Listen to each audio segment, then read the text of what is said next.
You say, okay, I have a lot of money, but you have no money unless you take profits.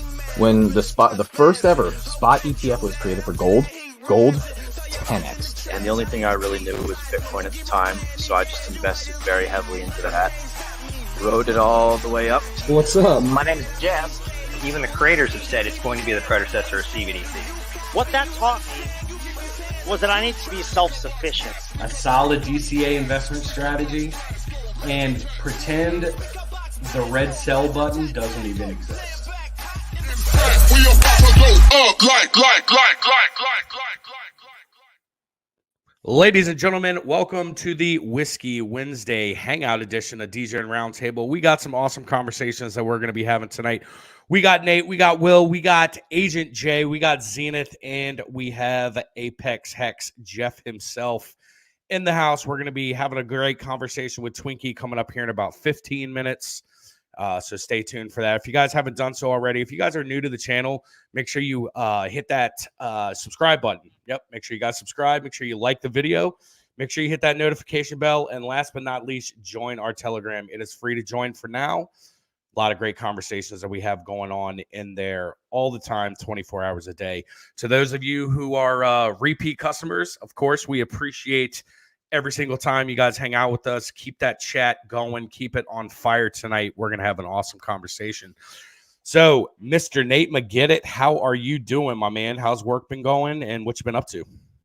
Oh, it's been kind of wild. A lot of streaming.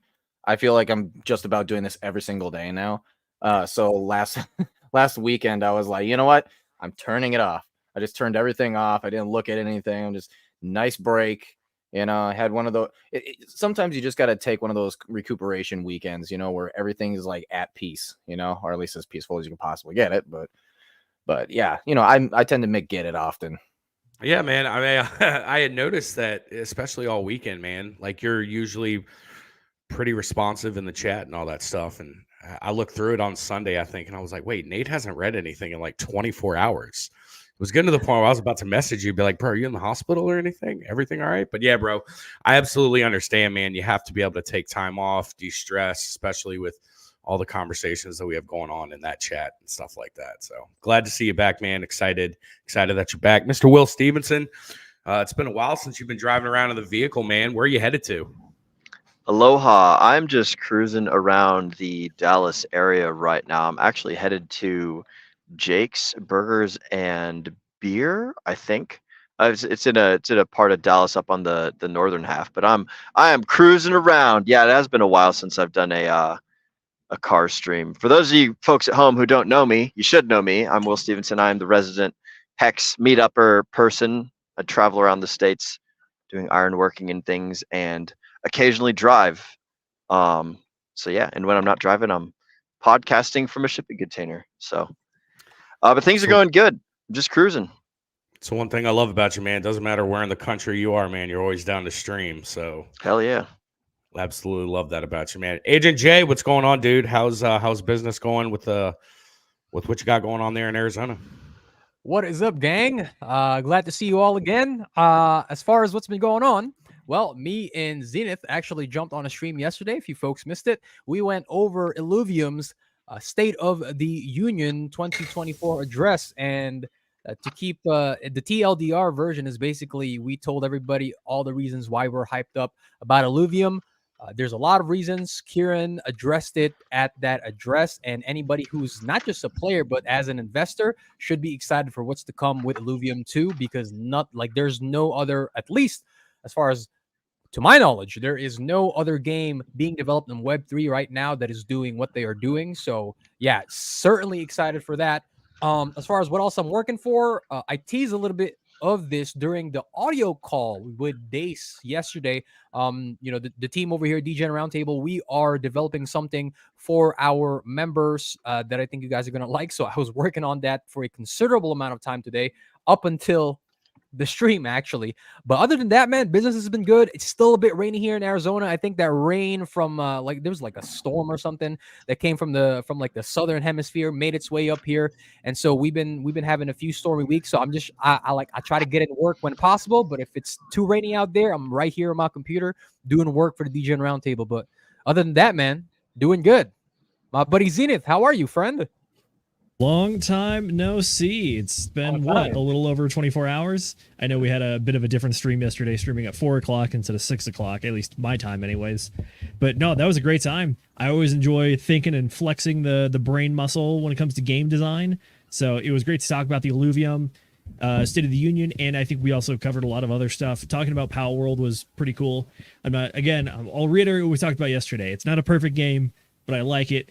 And I think it shows that there's a lot of space in this genre for people to succeed like Illuvium. And then on top of that, we talked about streaming a lot lately. I think if we include the Monday call, my plan is to stream for effectively 8 days straight, starting on Sunday, Monday team call, Tuesday Illuvium call, Wednesday now, Thursday I got a podcast with Sam, and then Friday we have book club, Way of the Wolf, by the way.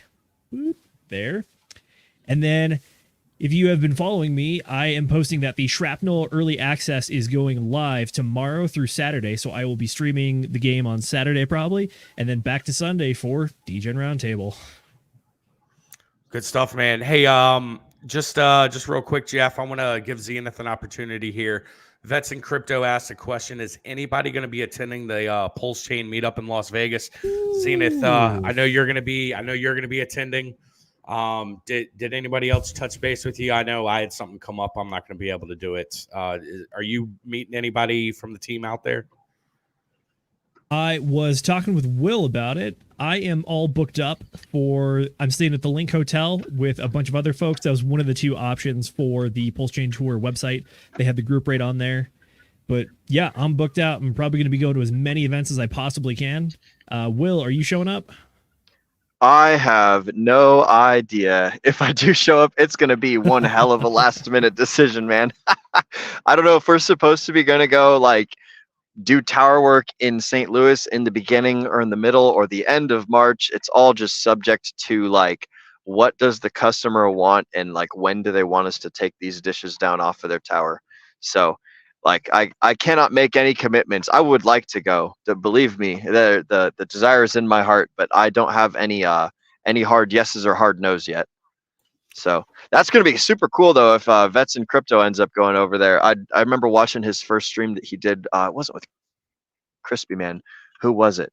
Ah, shoot. But I know. Yeah, go check out Vets in Crispy. Yeah, I know. It was Crispy. Vets had Crispy, RG3, and Axis all in the same stream.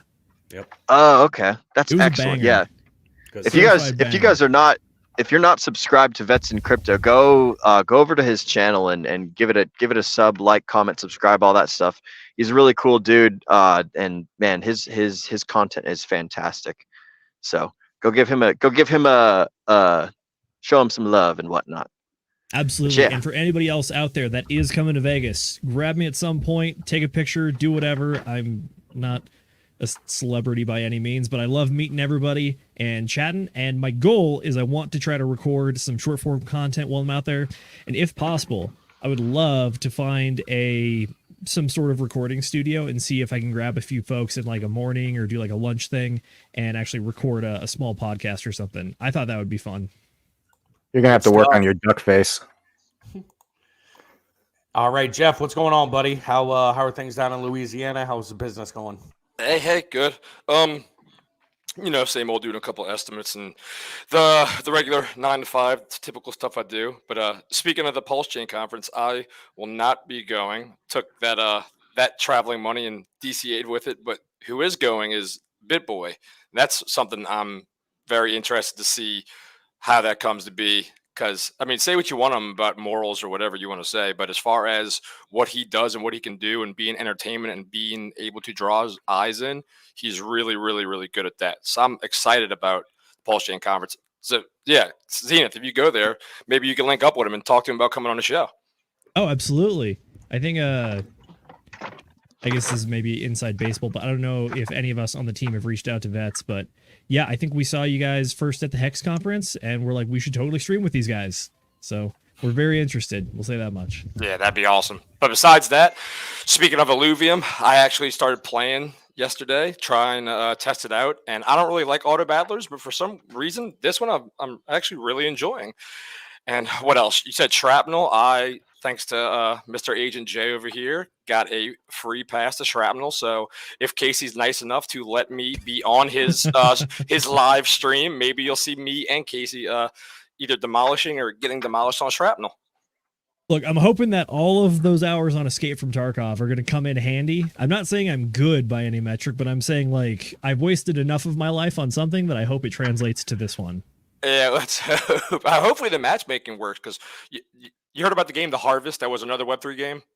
I have not. Tell me about it. Well, actually, they just canceled production, but the game itself was awesome, except they had a bug in matchmaking where you couldn't create a party with anybody. You literally just always teamed up with random people. So I'm hoping that's not the issue with Shrapnel. I don't think it's going to be. Fair enough. I think, honestly, just getting enough people is the first hurdle to get over. And then after that, if your matchmaker works, that's perfect. And if the party maker works, that's even better. So. All right, let's go ahead and say what's up to the chat. Then we're going to do a little bit of a portfolio update. So the first DJ that we had in the chat this evening was Fast Abdul. Showing off a little bit of his drunk texting there. Good to see it. Love seeing it. I love that. You guys. That's right. We got Centurion in the house. What's going on, man? We got Boogie in the house. Good to see you, man. Good to see you. I've been following the streams here recently, dude. You're crushing it. We got Miss Quinn in the house. Good to see you. Tam, as always, we appreciate the love and the support. We got Megan Mulcair in the house. And we have No Money Mike. Will's Wheelin' Wild Whiskey Wednesday. There we go. All right, Jeff, I'm going to go ahead and throw it over to you. I'm going to get the portfolio pulled up here, and you can go ahead and give us an update on the DCA and how the portfolio is looking. Cool. All right, looks like we're up. So, not to be that guy and say we basically perfectly timed the bottom, but we basically perfectly timed the bottom on every single coin we got in on the DCA. So let's just look back at all these. Excuse me. Go to log in all these. Our last purchase was around I think it was the 24th. Yep, we're about right here. This is where we made our DCA on here. Let's see what else we got. But yeah, we're basically in profit. So, okay, don't look at this. This is 7 day. I wish this thing went out to a month, but it doesn't, so ignore that. Let's look to the right. This is all the value we've gained on every coin. We're basically in the green on everything besides Illuvium, but we did actually buy the bottom on Illuvium 2 weeks ago, so that'll be looking better soon. Hey, but, Jeff, for the uninitiated, what are we looking at here? So this is basically a portfolio, a mock portfolio that we came up with here to try to give people an understanding of how easy it is if they wanted to get into crypto investment wise. By the way, not financial advice. So we took some very, very safe coins, well, safe as far as crypto goes, like Bitcoin, Ethereum, Cardano, and then we took some more riskier ones. So that's basically what we're doing here. And usually you would see your riskier coins hopefully give you more output and more gains, and you safer coins less. But so right here we have Gains Network. Their market cap is way, way, way smaller than Pulse Chain and Pulse. These with the bigger market cap have even outperformed it, which is, let's say, a good thing to me. Solana, same thing. Let's see. So everything's looking good besides Illuvium. But yeah, you could basically pick any one of these coins, and essentially we did really, really well. Lucked out. Wish it was a real portfolio. And just about every single one of them. If we go to the 24th, I mean, look at this. Every single coin, we nailed it. So yeah, as far as the portfolio goes, we haven't really had a loser. I'm really excited. I wish you would tell you the truth. I wish it was real. We're going to be doing more DCAs in. So the plan is to do it every 2 weeks. So it was an initial balance of 1,000, then plus 1,000 per week. That's what I did last week 2 weeks ago when I did it. So far in profits, this is what we're up. This is because we have combined here. This is, let's say if we would have all put all the money into PulseX, this is how much we'd be up. We'd be up 128 percentage wise, but that's not what we did. It's a spread out. That way you have balance and some security with it. So right now we're looking at 32% in about, I think that's 4 weeks, which is, I mean, absolutely amazing. But yeah, we haven't really had a loser. Like I said, even though Illuvium's down right here, we still lucked out. I think we grabbed it at right around like $75 around. Where's the 24th? Over here. Yeah, we still got it cheaper, 75, and right now we're at what, 77? Yeah. So honestly, yeah, we nailed the portfolio. Does anybody have any questions for the portfolio in the chat or now? I don't have it pulled up. No, I'm not really seeing any questions right now. But I mean, something to keep in mind, man, is we haven't even hit the halvening yet. You know what I'm saying? Like this bull market. I mean, sure, it started when Bitcoin bottomed last year, but I mean, we still have such a long way to go. And those entry prices right there. I mean, look, this time a year from now, that thing is going to be blowing through the stratosphere. You're absolutely right, man. I wish it was a real portfolio. That would be super cool. But nonetheless, it's not financial advice. Like Jeff said, we just wanted to give everybody an opportunity for those that are new, if they wanted to see what a 10 coin portfolio looked like. And what we're going to be doing is every so often we're going to be DCAing into it as well, and try to keep it as realistic as possible so we can at least track the paper gain, so to speak. But it'll be a cool little project, something to keep everyone in touch with, and something that we can continuously go back to and look at over time. So it'd be pretty cool. Panel, do you guys have any questions, comments about the portfolio? I do got a comment, yeah. So just to kind of add on to what you're talking about, Josh. So yes, the portfolio itself is, for hey, show how to get gains and all that. And like Jeff said, we could have put everything in the pulse, right? But there's really no need for that. We made a separate video going through the portfolio, actually making it, and the reasons why we chose the coins that we did. So go back to our channel if you have any questions about like, hey, why did you pick this one? Why did you pick that one over this one, right? You're not seeing your favorite coin in there. Go ahead, just go back over there, take a look at it, and yeah, we go into details about it. Yeah, for sure. Josh, you had a good point real quick when you said we haven't even hit the halvening yet. We haven't hit the halvening. We haven't hit alt season. And also, Richard Hart, for his coins, he predicted about 50 weeks to get at the weak hands. Well, he launched May 17th, 2023. Exactly 50 weeks would put us at, I think, May 2nd or 3rd. So you have the halvening coming up. So alt season coming up. You have the 50-week marker coming up. You have SEC, possibly good SEC news. So yeah, we could just be at like the very, very, very start of all this. Yeah, agreed. And another cool thing about that portfolio is it actually gives folks some insight on how they can potentially structure their own, right? If you notice with the mock portfolio that Jeff brought up, we have a few L1s, right? You have Ethereum, you have Bitcoin, you have Pulse Chain, you have an exchange token, that's Pulse X, right? And then you even had something like Illuvium from GameFi. And correct me if I'm wrong, Jeff, is Gains Network, is that a GambleFi play? I'm not too familiar with Gains Network, but the name is very familiar. What sector of cryptocurrency does that belong into?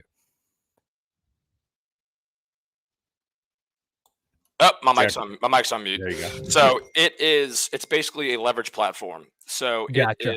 it's part of Polygon and Arbitrum, and yeah, it's basically just leverage trading, something that a lot of people do not advise to do, but a lot of coins end up doing really well just for the DeFi in itself. So this one has been looking good. It's been honestly, the chart looks absolutely amazing. Mm-hmm. And yeah, you know what? Good point there. I know we don't really encourage leverage trading here, but that doesn't mean that you can't make money on the tokens involved with leverage trading, right? Because you could argue that one of the main use cases for cryptocurrency as a whole is for speculation, right? People like to gamble because they're degenerates in that sense. So you don't necessarily have to expose yourself to margin trading or like derivatives trading, but you can still make money off of the tokens associated with them. So just something to keep in mind. Absolutely. Yeah, I Yeah, mean, you don't need to partake in the leverage trading at all. Mm-hmm. Yeah, you don't actually have to use the protocol. Just own the casino. Be a part of the casino. Yeah, I mean, hey, I don't like you can casinos watch and other gambling people that teach. Yeah. All right, guys. Hey, good stuff. Jeff, we appreciate the update. So we're going to go ahead and transition now to one of my favorite parts about this show. I absolutely love bringing on folks in the community, folks that are doing stuff, that are making the crypto space better, folks that are just making our community better in general also. The individual that we're bringing on here now, he is one of the first folks that I remember seeing in the crypto mindset courses back when I started in 2021 timeframe. I remember seeing his name, and when they started doing the Vegas meetups, I remember seeing him posting pictures and all that stuff in the chats and all that stuff. So it definitely is an honor to bring this individual on. Mr. Angry Twinkie, we appreciate your time tonight, man. We appreciate you being able to hang out with us. It's going to be awesome to have you on here for the next 40 minutes. So if you could, man, just introduce yourself. Who are you? What are you doing in the space? What's new? What projects are you working on? And, how did you find crypto? Sure thing. So before we get rolling, mic check, audio good? Yeah, man, you're good to go. Perfect. Let's get it. All right. Thanks for having me on. Appreciate being invited back by our most gracious hosts over at the DGen Roundtable. Glad to be back. Yeah, so quick background about me. I currently work in the medical diagnostics field. I'll kind of leave it at that for a major company out there. As far as the rest of the background, I would fancy myself a generalist by way of life. I've got way too many interests, of which crypto happens to be one. Other major interests are love watching things like kickboxing, MMA. I am a low-level, very hobbyist, recreational blue belt in jiu-jitsu. Man, it doesn't get old. It doesn't get any easier as you're getting older, man. Some of those things don't go away anytime soon. In a prior lifetime, I was a professional musician, avid archer, and so too many interests, not enough hours in the day. Currently, it is money making and gains making season, so crypto is certainly taking up a substantial portion of my time currently. Everything else is getting thrown to the back burner. So as far as, let's take a quick stroll down memory lane. I got into crypto probably around 2017. I vividly remember I was traveling for work. I was in Dallas, Texas at the time. I got in around $400 into Ethereum, which I had loaded up far more than I did, but coulda, woulda, shoulda. Some lessons are best learned through pain. Watched it run up to like 800 and some change, and then wrote it back down. And I remember thinking to myself, man, if I sell now, it's most definitely a loss. And I was buying into a lot of the hype and a lot of chatter around Ethereum, and numbers go up, green candles, right? Green candles are the best marketing on all this stuff. So doing more homework, looking into the notion of effectively having like a world computer through Ethereum. Hey, this seems pretty cutting edge. If I sell now, I'm definitely out, definitely taking that giant L. And yeah, distributed computing. Okay, I remember stuff like, the early days of Napster. For those of us who have been around for a minute, I'm substantially older than I look. LimeWire and a bunch of other related type things, and then seeing the evolution of BitTorrent and the like. So fast forward, flipping through YouTube, stumble across the Cultivate Crypto and DCC combo. That is the Crypto Mindset course on Fresh and Fit one night. They are making me laugh. They're kind of my kind of autistic, is how I'll put it. So I said, sure, shit, why not? My daytime job kind of sucks. I don't want to do this forever. Why not? Why not take a gamble? So signed up for the 2021 Q3 Crypto Mindset and dove right in. Man, that was just like drinking from a fire hose. Still is some days on this, because the space just evolves so quickly, and there's so much to keep track of and look into and just file away in memory. And yeah, it's a really exciting space. A lot of opportunities, and we'll come back to the notion of a lot of opportunities. As you had mentioned, Taint, just going to some of the meetups, posting up some pictures, gradually embracing stuff like Twitter, talking to people through Telegram, and let's say gradually revealing myself in a more public fashion. As I'm not quite completely free, so I got to be somewhat mindful of some opinions I'm putting out there, but it gets a little bit closer every day. And let's say the level to which I am willing to engage in a more public fashion is directly proportional to the level to which I'm getting closer and closer to being able to say, kick rocks, I'm out. Good stuff, man. So you've recently started up your own streaming channel. I know that's been super exciting to watch. I know you've been on Boogie's channel. Shout out Boogie in the chat. He's had you on. So what is your channel going to be focusing on? And what are your goals for this upcoming cycle for the channel that you're making? Yeah, good question. So goals for the channel, it's somewhat exploratory on that front. Again, I got a lot of different interests, of which crypto happens to be one. And my thought process here is obviously you got a panel and a group of individuals who collectively make up the DGen Roundtable. So each of you brings something different to the table than perhaps would be something that any one of you individually brings or something that I brings. So, looking at the stuff that's back there, it's kind of more my speed, some of the things I'm into. I know plenty of broke musicians and artists, maybe by having them embrace a little bit of crypto. Hey, look, the odds of any one of us having a hit record or winning a Grammy, pretty slim to none, right? Like, let's just be serious here. Many of us are not going to be professional athletes. Many of us are not going to be world famous musicians. Not saying those artists aren't great and they don't have value and that I haven't learned a whole bunch of things from them. It's a really tough way to make a living. I lived that life for a number of years, and up till about 2008 timeframe, for obvious reasons, bottom started to drop out. So what's going to happen first? Mom and dad going to send little Johnny to guitar lessons, or are they going to keep food on the table and a roof over their house? And so I watched essentially my student list significantly evaporate very, very quickly. And I said, okay, I need to apply some of the other skills and knowledge I have in other areas of my life. Moved more in a technical direction, started working in medical informatics, and have basically been in that industry ever since. So as far as outreach and the like through the channel, I know different folks in the medical and diagnostics community. I can have some somewhat informed conversations with them. No, I am not a doctor. Put enough drinks in me and maybe I'll help you remove a kidney or something. As far as the other aspects of it, maybe through the guitar playing side of thing or the archery side of things or commentating on fights and whatever else, I can bring different people into the space and help them find aspects and paths forward to financial freedom. So I look at it as I'm just going to start throwing a bunch of stuff out there, seeing what sticks. Sure, crypto is going to be a huge part of it. And that's a huge part of the network that I've been able to build over the last couple of years just through getting to know different people. But I have these whole other sides of my life that, I know plenty of people, what happens if I get laid off? What happens if this dries up for me? My business doesn't work out, whatever else. Well, why not have a few things in the hopper just in case? And look, some of us may be going further in the paint than others, but I think the opportunity presents itself. And so, typically last few months, we've been kind of floating around, let's say 1.5 to $2 trillion market cap. All of a sudden that starts hitting 3, 5, 10. Well, what if you catch, a 1/100th% of that economic energy floating around, right? Doesn't take much to catch some of those wins, and all of a sudden you've got a substantial amount of lift. Well, I know personally I'm excited for you, man. Can't wait to see how everything goes. Can't wait to collab with you. It's going to be awesome. Panel, I'm going to open it up to you guys. Whatever you guys got.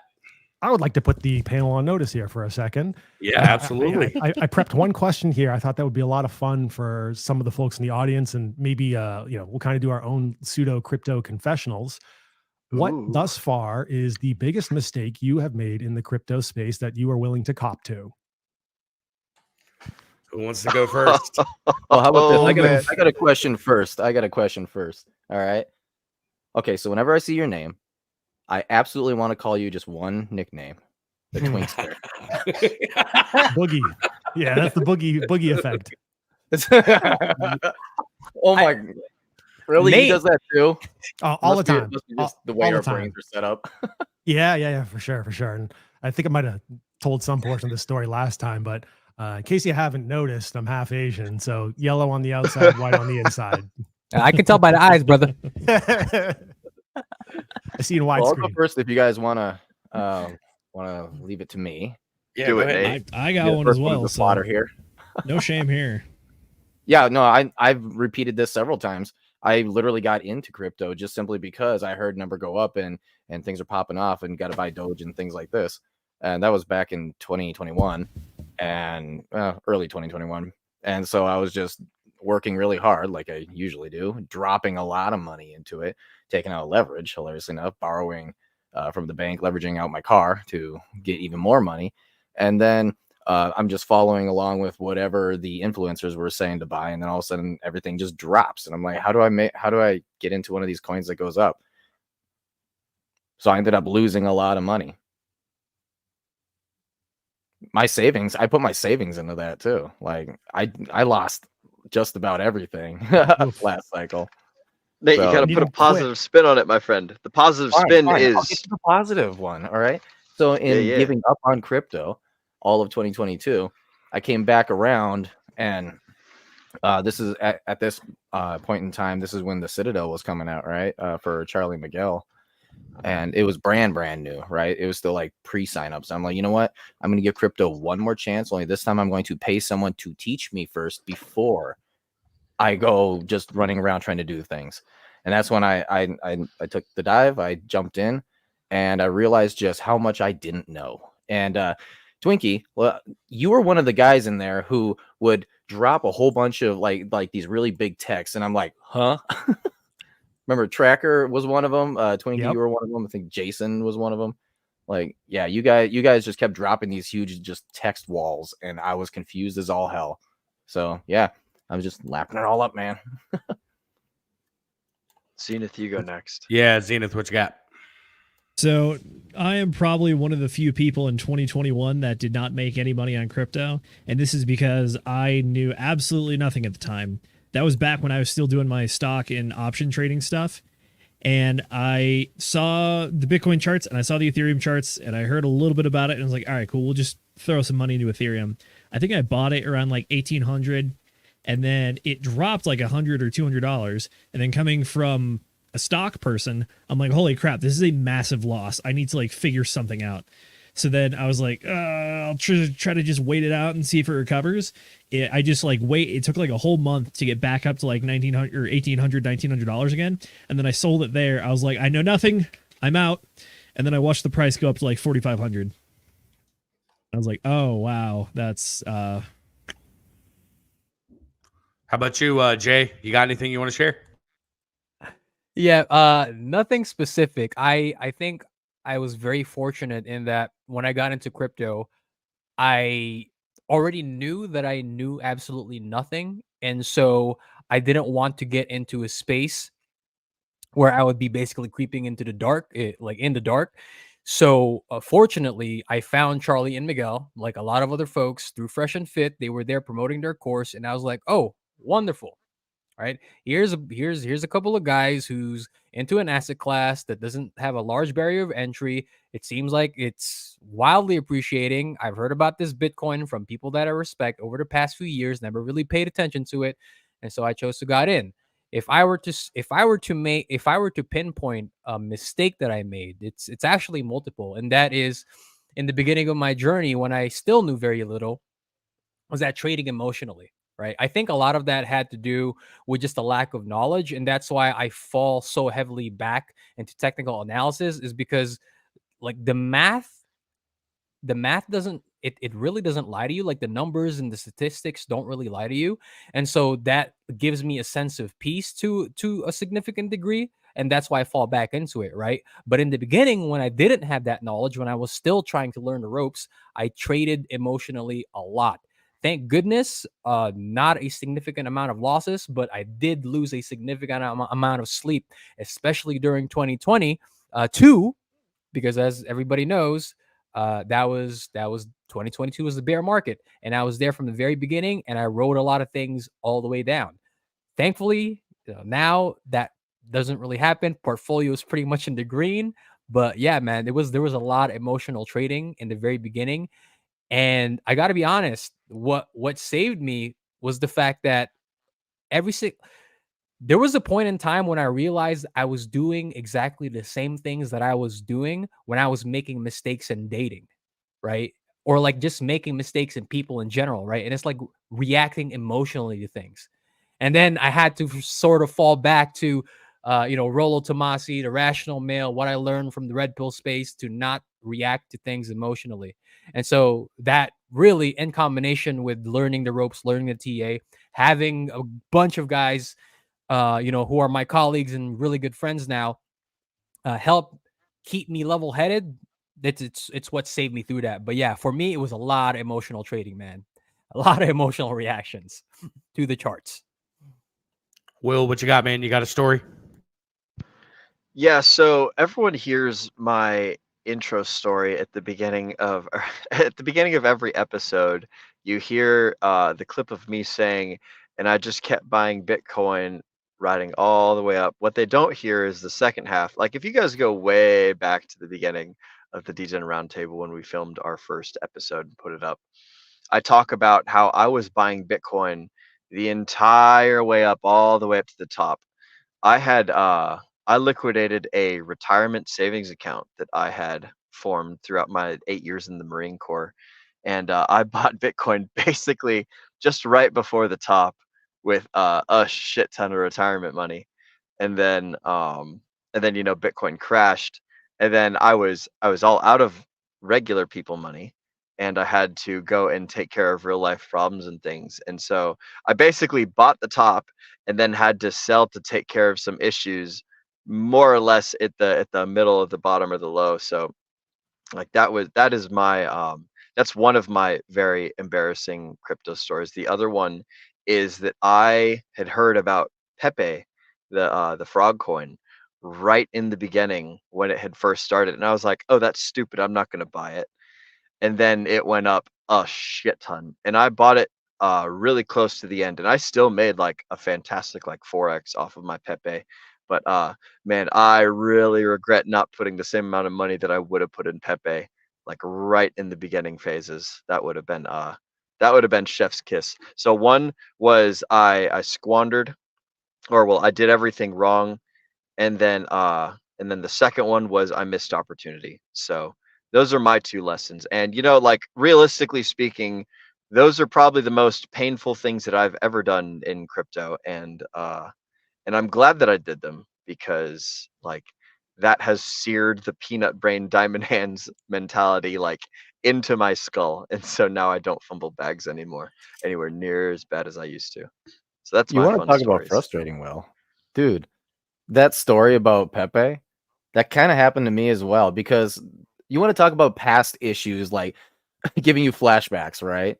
So I actually found Pepe when it was only a couple of hours old, and I'm like, oh, this is a funny meme. Yeah. Dollar cost crypto, I'm going to throw $100 scratch, and I had the capital to do it if I wanted to. Yep. And only when it was a couple of hours old. But then I started thinking to myself how I lost all the money, and I was like, no, I'm not going to play that game again. I'm not going to do that. And of course, it's the one that freaking goes to the moon. Oh, dude. Oh, man. It was so frustrating. And so now what I do is I just like, you know what? Fuck it, man. I throw throwaway money at every single thing that I see. And it's like, you know what? I'm just kissing this money goodbye every single time. And most all of them are just like straight down into the dumps. But it's like that one that makes it, it'll make up for it. And what's hilarious is like before Pulse Chain launched, that was like like even buying Pepe as late as I did, that was still my best performing asset until Pulse Chain, up until very, very recently, because I'd been buying so much of the bottom from when like after the SEC FUD all the way up till now, like up until this recent move up, Pepe was still my best performing asset in my like entire cryptocurrency career. And so it's just, oh man, it was so funny. So enough about me. On to the next folks who want to tell their story. Jeff, what you got, bud? What's up? My story's not as good as Will's.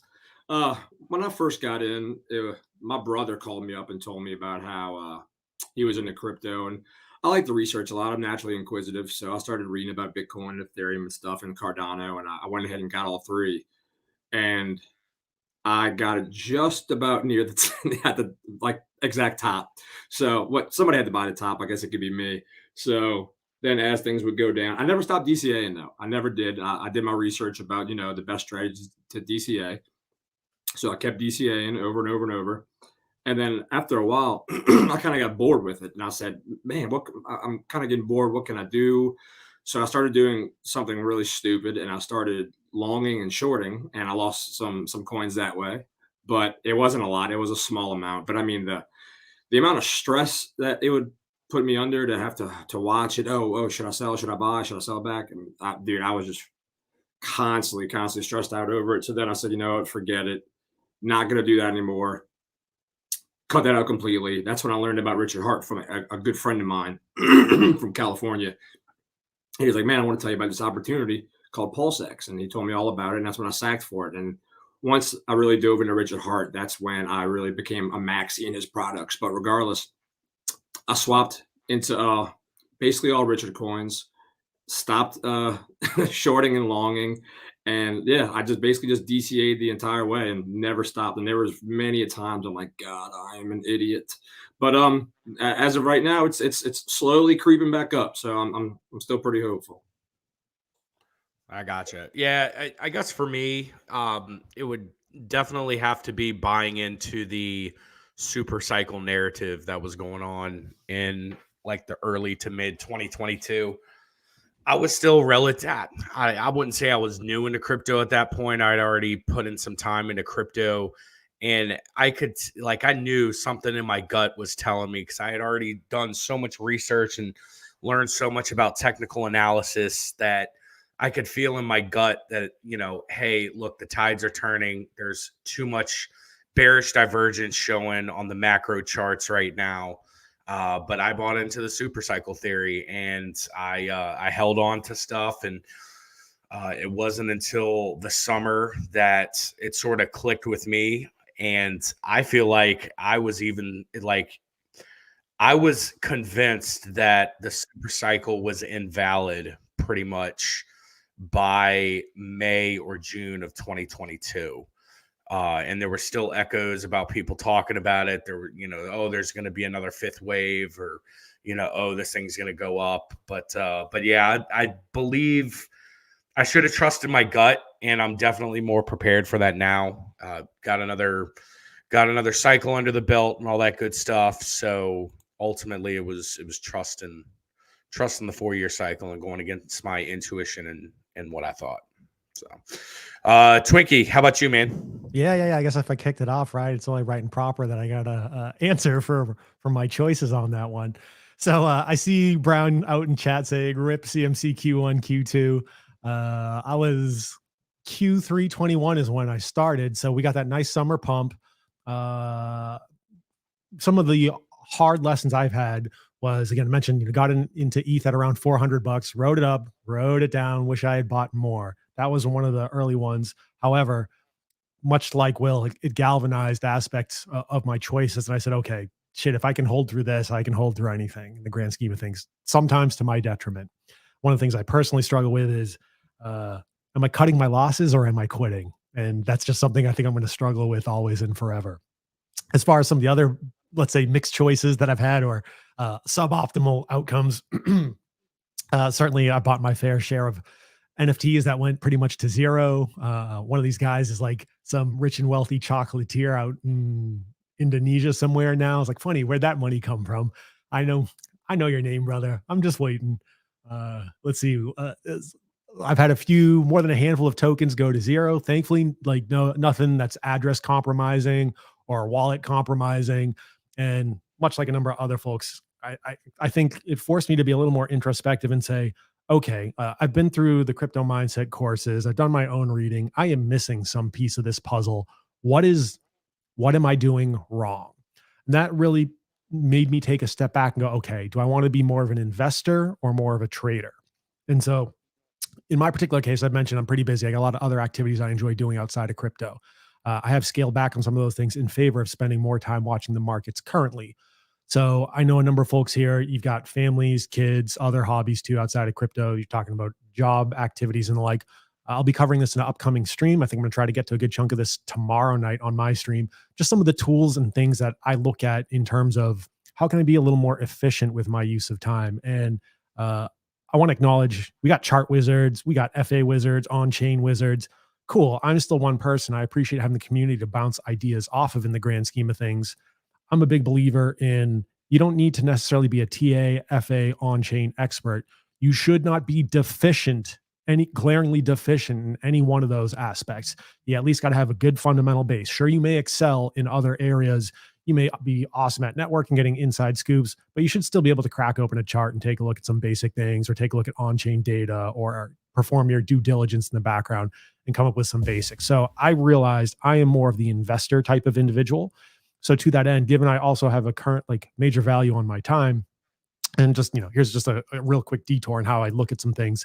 So I'm in my 40s at this point in time. Statistically speaking, I am at or beyond the halfway point for most males in North America in this day and age. So of the time I have left, right, let's factor out 1/3 is going to be asleep. Now, let's hypothetically say we're working to retirement age. If there is a retirement, you're talking 68. Well, that's another third off the bar right there. you are left with this tiny 1/3 out through the age of 68, and maybe you get a lump of time if you're lucky at the tail end of it, of which you've already lost, again, 1/3 of that lump sum of time at the end. So I sit there and I go, okay, not that crypto isn't awesome. You just don't know. I had a guy who worked for me, got to retirement age, got 2 years to himself before he ultimately passed away. And I don't know about anyone else.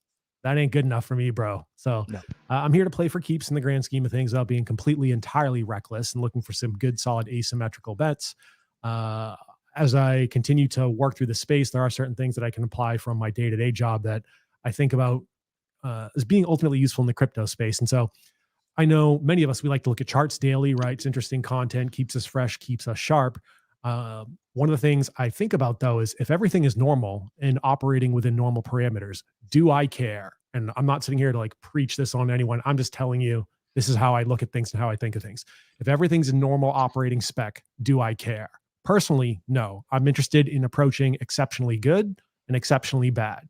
So to that end, if you're not using automated alerts, you need to go set that up through different mechanisms. I'll be covering some of the mechanisms I personally look at.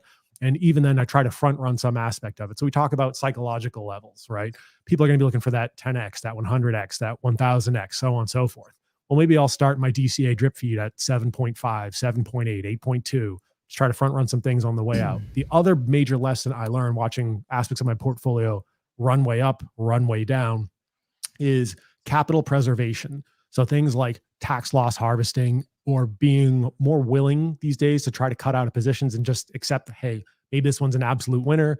I value peace of mind and preserving capital a bit more than I do the potential of a 11 billion X. So yeah, that's just some of the lessons and some of the other things I've done, and try to apply lessons, hard fought, hard learned lessons elsewhere to this crypto game we all play. Twinkie, I think you hit the head of the nail.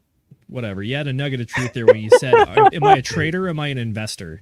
And that's the question you got to ask yourself and figure out. Because I think a lot of people see trading get pitched to them as the idea of become a day trader. This is a new hobby. This is the way to make money or something.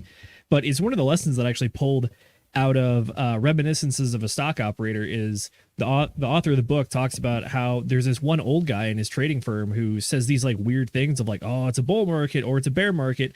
And then all the other traders are like, what the hell is this old man talking about? And then later on did the guy realize like, oh no, the old man is swing trading over years at a time. And it's like, that's where the real money is made, because you're not just trying to like catch little blips on the chart. You're getting the whole shebang up or down, depending which way you're trying to trade it. So that's realizing if you're trying to be a trader, you're trying to win on the day or the week or whatever your time frame is. There's a great graphic that I saved where it's like out of a casino, like 18 to 23 people on any given night will become winners on any given trading day. Only 6 in 100 traders are actually profitable. So it's like, all right, yeah, are you actually trading, or are you just playing a casino that's even worse than the roulette table? Yeah, for sure. I do want to say, Twinkie, because you're Asian, I think you're going to live longer than at least 80. So I think you're a bit less than halfway there. I'll out myself, brother. I'm 42, as of late January. So I try to take good care of myself and drink plenty of green tea and avoid stress as much as possible. Out of curiosity, speaking of stress, because I want to talk about stress in our livers here, what's everyone drinking tonight? I am glad you asked that. I've been waiting on. Hey, real quick. Let me just touch the chat real quick, and then we can go around and answer that. Cool, sound good? Yeah, yes. Let's get the chat involved here real quick. Let's touch on that. So we got Axis Alive in the house. Shout out Axis. Appreciate you showing up, man. Looks like Boogie's a little excited you're on stream, so that's awesome to see. We got Tam showing some excitement as well. That's awesome to see. Megan Mulcair bragging about her daughter being a blue belt in karate. That's awesome. Bushido. Yep. We got No Money Mike. Watch out for lot lizards, Will. Make sure you're watching out for lot lizards out there. We got Brother 64 in the house. Great point. Tweaky Will's got the temperament for the swings, 100%. And then last but not least, Moonpill Rational Optics would like to know, Twinkie, what time will your stream be tomorrow? 7:30 p.m. Thanks for queuing up the question, brother. Boom. Absolutely. What time zone? Yeah, Eastern. Thank you. Yeah, 7:30 Eastern. 7:30 Eastern. Sounds good. All right, I'm going to start this off. I've got some Buffalo Trace. That's what I'm sipping on this evening. So Got me some good old Buffalo Trace. How about you, Nate? What are you sipping on? Tito's. This is my glass right here. Yo. Was that an entire handle? Yes, it was. Okay. Might have been. Yeah. He's You need drinking it, on you an need it, entire man. handle. What you got there, Will? What is that? Kraken. So this is, thank you. This is Kraken Black Spice Rum. This has been my emergency shot that I've had in my door for the past probably 3 or 4 years, and I've been waiting for an occasion to drink this delicious. Because you never know when you're going to need a drink when you're on the side of the road. And I've reached my sort of kind of destination. I figure we're streaming for 2 hours. I can take a shot, so why not? So I've been saving this Kraken up for a long time, boys. So it's been broken out. Now I got to go get a new one for my emergency rodside alcohol. So Nothing better I'm drinking than Kraken, baby. Nothing better than drinking alcohol in the breakdown lane. Yep. Oh, let's see. Zenith, what you got, man? Oh my God. I got a shout out to Moonpill, the Rational Optics. He told me that the whiskey of the week this time was Knob Creek Rye. I tried to go find some, however, I could not. So we survived dry January, and this is the first Whiskey Wednesday of February. So I went out and I treated myself. We got some Johnny Walker Black Label. I've never had this before, and I got to say, it's interesting. That's a Scotch. It's unique. Is it? I don't know. Yeah, I'm a Johnny cheap Walker's date, baby. Scotch, isn't it? Johnny Walker's Scotch, I believe. Yeah. I think He's like, Woodford I'm looking Reserve at is everything fancy, tastes so funny that's what now. I sip on usually. Yeah, this is distilled, blended, and bottled or blended Scotch whiskey. Thank you. Yeah. There we go. Yeah. I mean, Scotch is an acquired taste, you know. So Is it sacrilege to mix it with club soda? I It's don't your drink body, man. Scotch. You get to do whatever you want. Exactly. My mouth is not too happy about that one, so I killed it. And then we refilled with a new, just straight. So, Jeff, are you drinking on anything? You want me to tell the truth or lie? Whatever you want to do, man. I want the more interesting answer. Give us an answer, that's and the we'll better have to guess. I've been trying to get back in shape because I used to be in really good shape and now I'm not. So I made a new habit of myself not to drink during the week. So I've been doing that since January 1st, and I haven't broke it yet. But if I had to drink something, and if I do this weekend, I've been really liking Basil Hayden a lot lately. Okay. Good stuff. How about you, Jay? You keeping it clean over there in Arizona? No, actually, I am not keeping it clean, sir. First observation, I love the juxtaposition between Will and Nate. Nate has like this extremely large bottle. What's that? Is Tito? Is that tequila? Is that tequila, Nate? No, it's vodka. Vodka. That's vodka. Admit Okay, vodka. and then Will's got this little like chaser bottle of Kraken over here. I am actually drinking Will's favorite thing in the world. And you know, to honor my moniker, right? I have the Great Value Big K Coke Zero. Will's favorite thing because it's got the aspartame in it. It's his You favorite. can go fuck yourself with that favorite thing. No, It's his sir. favorite thing Give in me the world. straight up sugar from Mexico in a glass bottle. None of that aspartame, none of that corn syrup. Oh, we're gonna have to fight over this one. Well, no corn syrup, but you know. And last but not least, Twinkie, what are you drinking on, bud? Yeah. So I cracked open a bottle of my favorite stuff exclusively for this evening. Tonight is not necessarily sponsored by, but is certainly inspired by Russian Standard Gold Vodka. It's my all-time favorite. It's based on a recipe from 1894. To quote my brothers from BTS, it's smooth like butter. It's definitely got some less bite than the platinum one. I would say it is unbelievably dangerous given how smooth and delicious and tasty it is. It's like drinking, I don't know, like this lightly kind of spiced water, in all honesty. It is very dangerous, can get away from you very quickly. Nazdrovya. How does that compare to Stoli? You ever had Stoli? Oh, he's got the shout out, man. Straight shot. So my personal opinion, substantially better than Stoli. I'm in the state of New Hampshire. So, you know, back when, let's say, Ukraine, Russia was starting to break out, the governor basically decreed, hey, no more Russian vodka in New Hampshire liquor stores because we have state liquor stores. You best believe I was literally driving to every liquor store within a 2-hour radius, and I bought every single bottle of Gold Standard I could possibly find. Hey Josh, check a look. Take a look at what Farmer Brown is drinking, man. I like what he's drinking. Oh, 100%. up top, bro, up top. Oh, not that one. Gotcha. Where am I scrolling up some? Yeah, just a little bit. It's just a little bit up top. You'll see his comment, man. I got a ton of things that I'm bouncing off of. Oh, okay. Here we go. Let's see.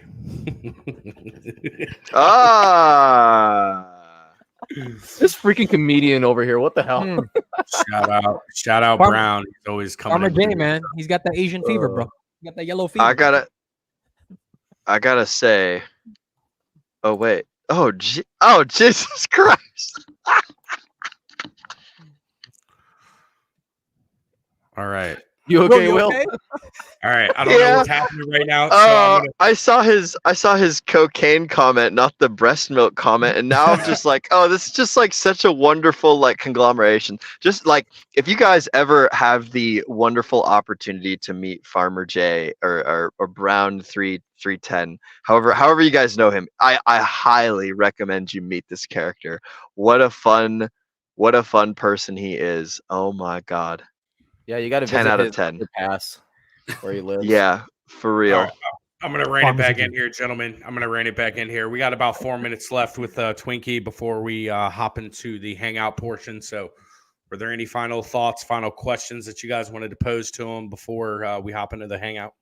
Hey, Josh, can I just take a quick go ahead, man. Detour? Yeah, absolutely. So one of the best things I did at the end of 21, 22, when I took some gains off the table, and in retrospect, I should have taken more, was I bought myself a little something to basically remind myself every single day I'm in the game that, yes, I can do this. Yes, this is a viable path. And I don't just think it is something materialized, something actualized. So I'm going to grab one of my toys right here and just give you a quick 30-second pitch.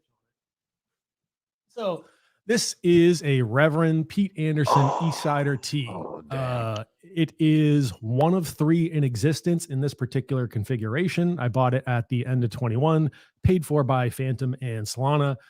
Gold flake, roasted maple neck, real interesting set of electronics. It's basically an Offender Esquire type setup. This one makes me work my ass off because it's so electronically simple. There is no place to hide. You got to have your shit together. So every time I look at this guitar, every time I pick up this guitar, it's a reminder, yes, you can make some money doing this. Yes, you can be successful at doing this. And it keeps me motivated. So I encourage everyone to get themselves a little something. And as your gains go up, maybe people are looking at Rolexes, properties, Lambos, whatever. But maybe that's, that dinner you want to go out to, or that vacation, or, that new toy, or that new tool, or that new piece of hobby equipment. So get yourself a little something. I find it helps keep me very motivated and in the game. Absolutely. Get whatever makes you happy. That's the whole point. That's why I'm buying back my time. Hell yeah. Good stuff. Good stuff. All right. Final minute or two. Any final questions? Yeah, apologies to Moonpilled Rational Optics. I promise I'm not trying to torture this scotch, so we switched it back to the Woodford. There we go. All right. I got a question for Twinkie here, and this is more musically based. So Twinkie, I am a medium beginner on the bass guitar, and I haven't quite figured out what is a good thing that I should start practicing. Somebody told me that scales is a good thing to start practicing on the bass. What are your opinions on things to master, or what's like a good sequence of learning for a bass guitarist? Yeah, so I used to teach guitar in a prior lifetime and taught some bass. I would not classify myself as a bass player. I'm a guitar player who can and periodically does play bass. There's some stylistic differences there. I would sit there and say, having taught kids as young as 4, one of my oldest students was 56 or so, and I once taught a blind kid how to play guitar. So I can teach stringed instruments on that front. It's got to be fun, man. It doesn't do me any good to sit there and be like, well, learn scales. It's got to be music you want to listen to, music you'll enjoy playing along with. Along that path, I might sit there and say, hey, these are the underlying scales that explain portions of that music. So you can then start applying that and say, hey, let me go off and try to improvise a bass line or play around it or play a melody or something like that. First and foremost, it's got to be fun, because it's not what I want you to learn, although there will be aspects of that over time. It's what you want to learn, because at the end of the day, it's for you, not for me. Mm-hmm. So my recommendation would be songs, that. playing along with that, have fun. Then as you got questions, you start exploring that. Or, hey, I wish I could play faster, or I wish I could play more complex parts.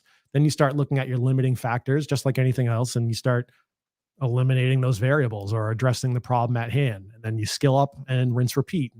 One of my favorite things about this, be it music, jujitsu, archery, there's basically no ceiling that I'm ever completely comfortable with. I can always shoot a little more accurately.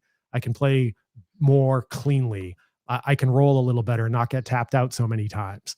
Yes, it's part of the fun. It's part of the adventure. And so final piece of advice on that one, and for anything else, we often talk about, ROI and, gains and whatever else. I think very simplistically for me personally, again, to each their own, I'm not looking for the juice to be worth the squeeze. I'm looking for the squeeze to be worth the squeeze. Damn, Twinkie, dude, that's some good advice. When you're talking about bass or just guitar in general, would you recommend people sheet music or try to just learn like chords or what? So the way I would always teach my students is they would come in, what do you want to learn? Cool. Okay. Hot for teacher, probably not the best thing on day one to try to learn. We might, pair it back a little bit, play a little AC/DC or something like that, which still rocks, right? Everyone knows the vibes and the riffs. It takes time to develop technical dexterity and the like. So I would sit there and say, music you find interesting, things you enjoy doing, what keeps it interesting and entertaining for you, keeps you engaged. And look, for most of us, we're not going to make a living doing it. So why do you do it? And on some base level, it's got to be because you enjoy the effort, you enjoy the process, and you enjoy aspects of the outcome. For me, I still play for myself periodically. It might be 15 minutes a day. It might be 2 to 4 hours a day, depends on the day. For me, it's just, I can sit there and kind of just let all the stuff go and have a good time. Fair enough. I gotta say, for Will, if you want a good song to learn that's pretty easy but still feels good, Feel Good Inc. by the Gorillaz has a funky bass line to it. So That's a classic. Ooh, that is good. I played hot cross buns on the recorder in elementary school. I was pretty good at it. I'm just saying that. As far as Twinkie's comment goes about like learning what you want to play, I think there's some real truth to that. I played trombone back in like junior high, and then I got into bass guitar and guitar to try to pick up jazz band. And I'll tell you, trying to learn for jazz band absolutely kicked my ass. It wasn't exactly what I was looking for. It was just like random pieces of jazz music that was thrown at me, and I was like, all right, I'm new to bass guitar, and now I have to pick this up as well. It very easily can overwhelm you. Yeah, for sure. I'd have to agree with Twinkie there for sure. Every single musician I know, Twinkie actually reminds me of a very close brother of mine. He's also an entrepreneur. He's also a musician. Been playing since I known him since we were kids, since we were like 8 years old. And he's actually also into crypto. And the story that he told me was he got into crypto because he knew exactly the musician life, even though he was an entrepreneur, that he was probably going to be broke.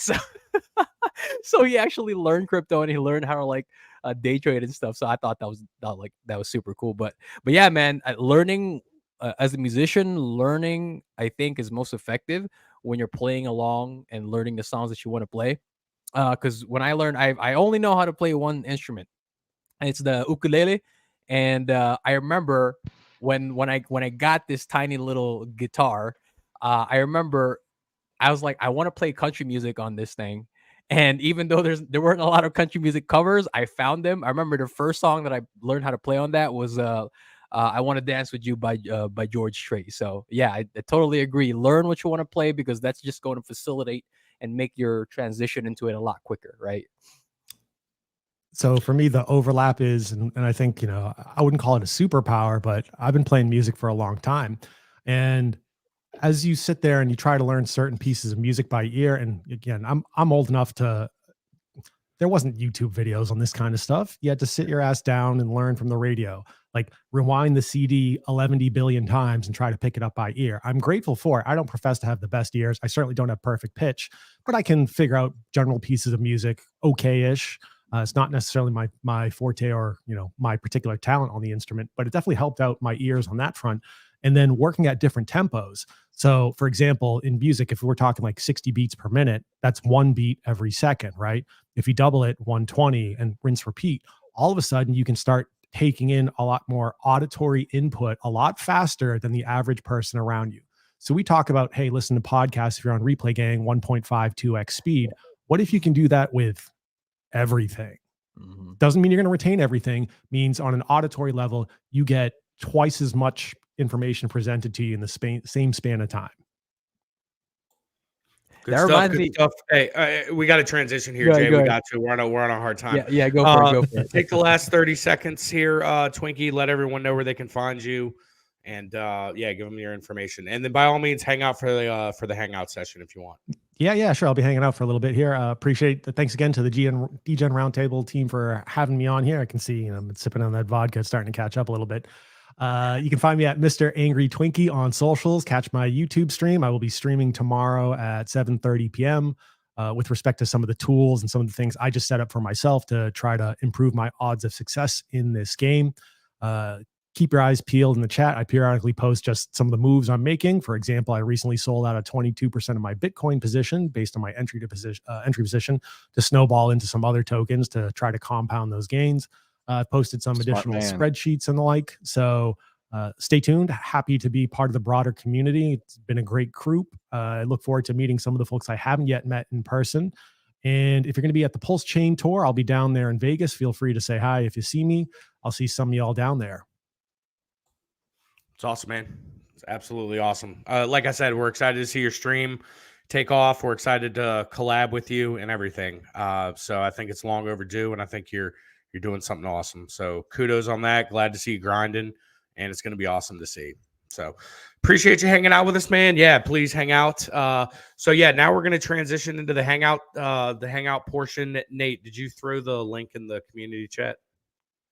Yes, I did. It's in there right now. I literally said, get in here, DGens. You need to get in here. Yep. All right. And I also threw the StreamYard link in the community chat.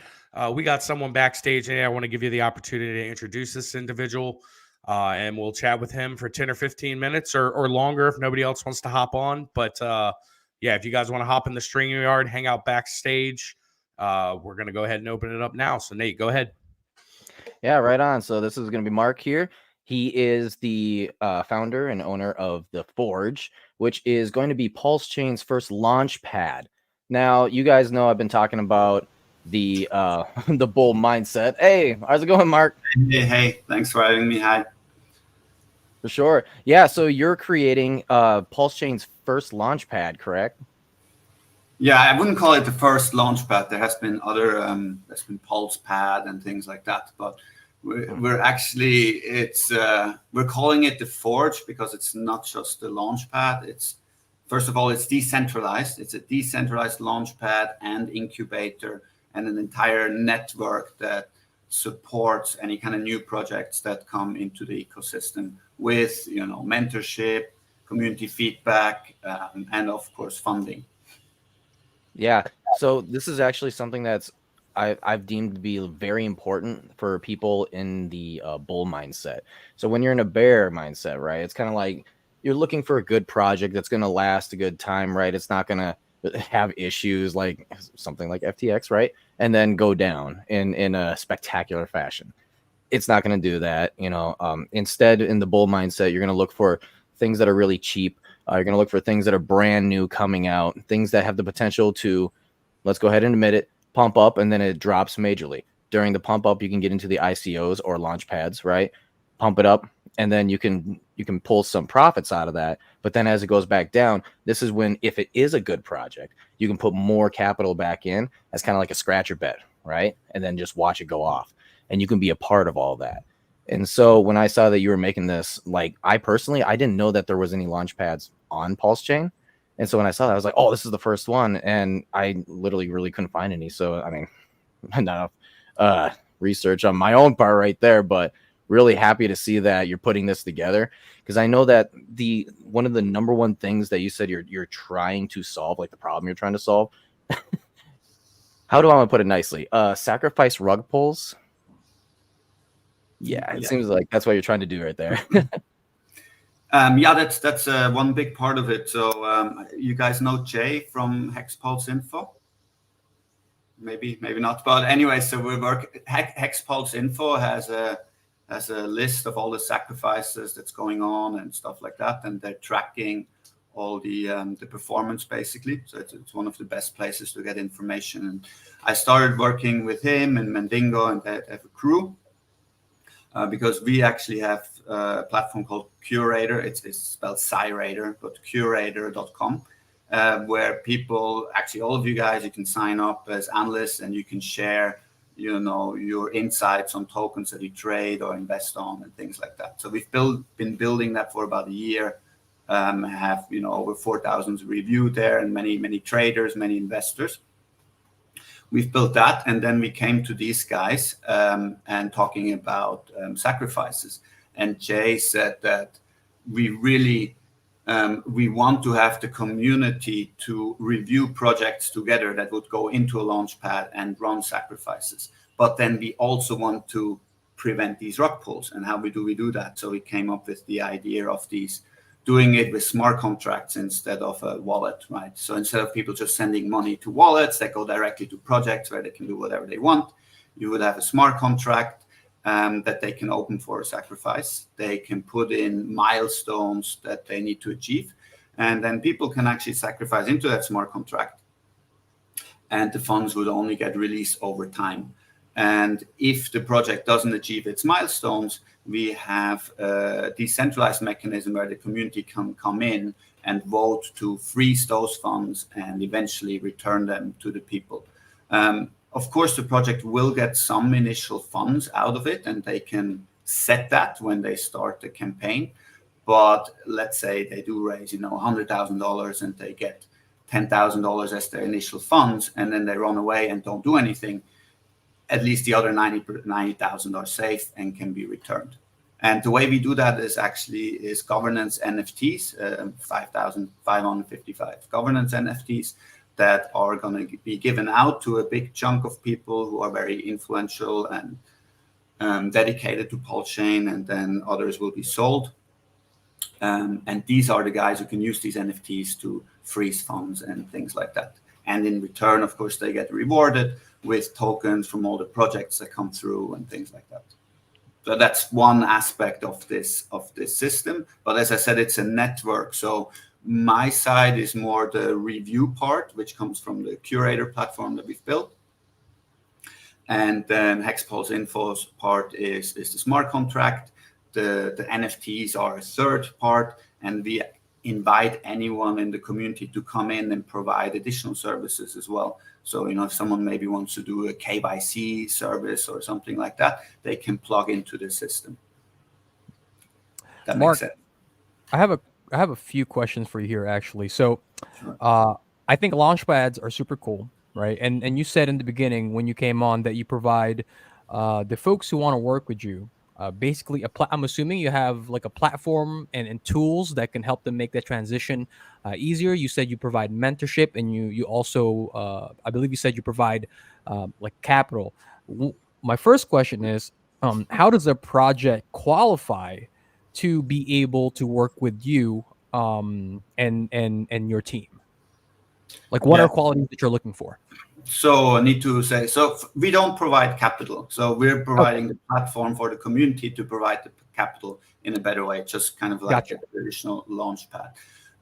With the mentorship, let me just give you a little bit of a history that I think makes it easier to understand. So we started off our platform. We did a soft launch a year ago. Curator.com, you can check it out. It's called spelled Cyrator.com.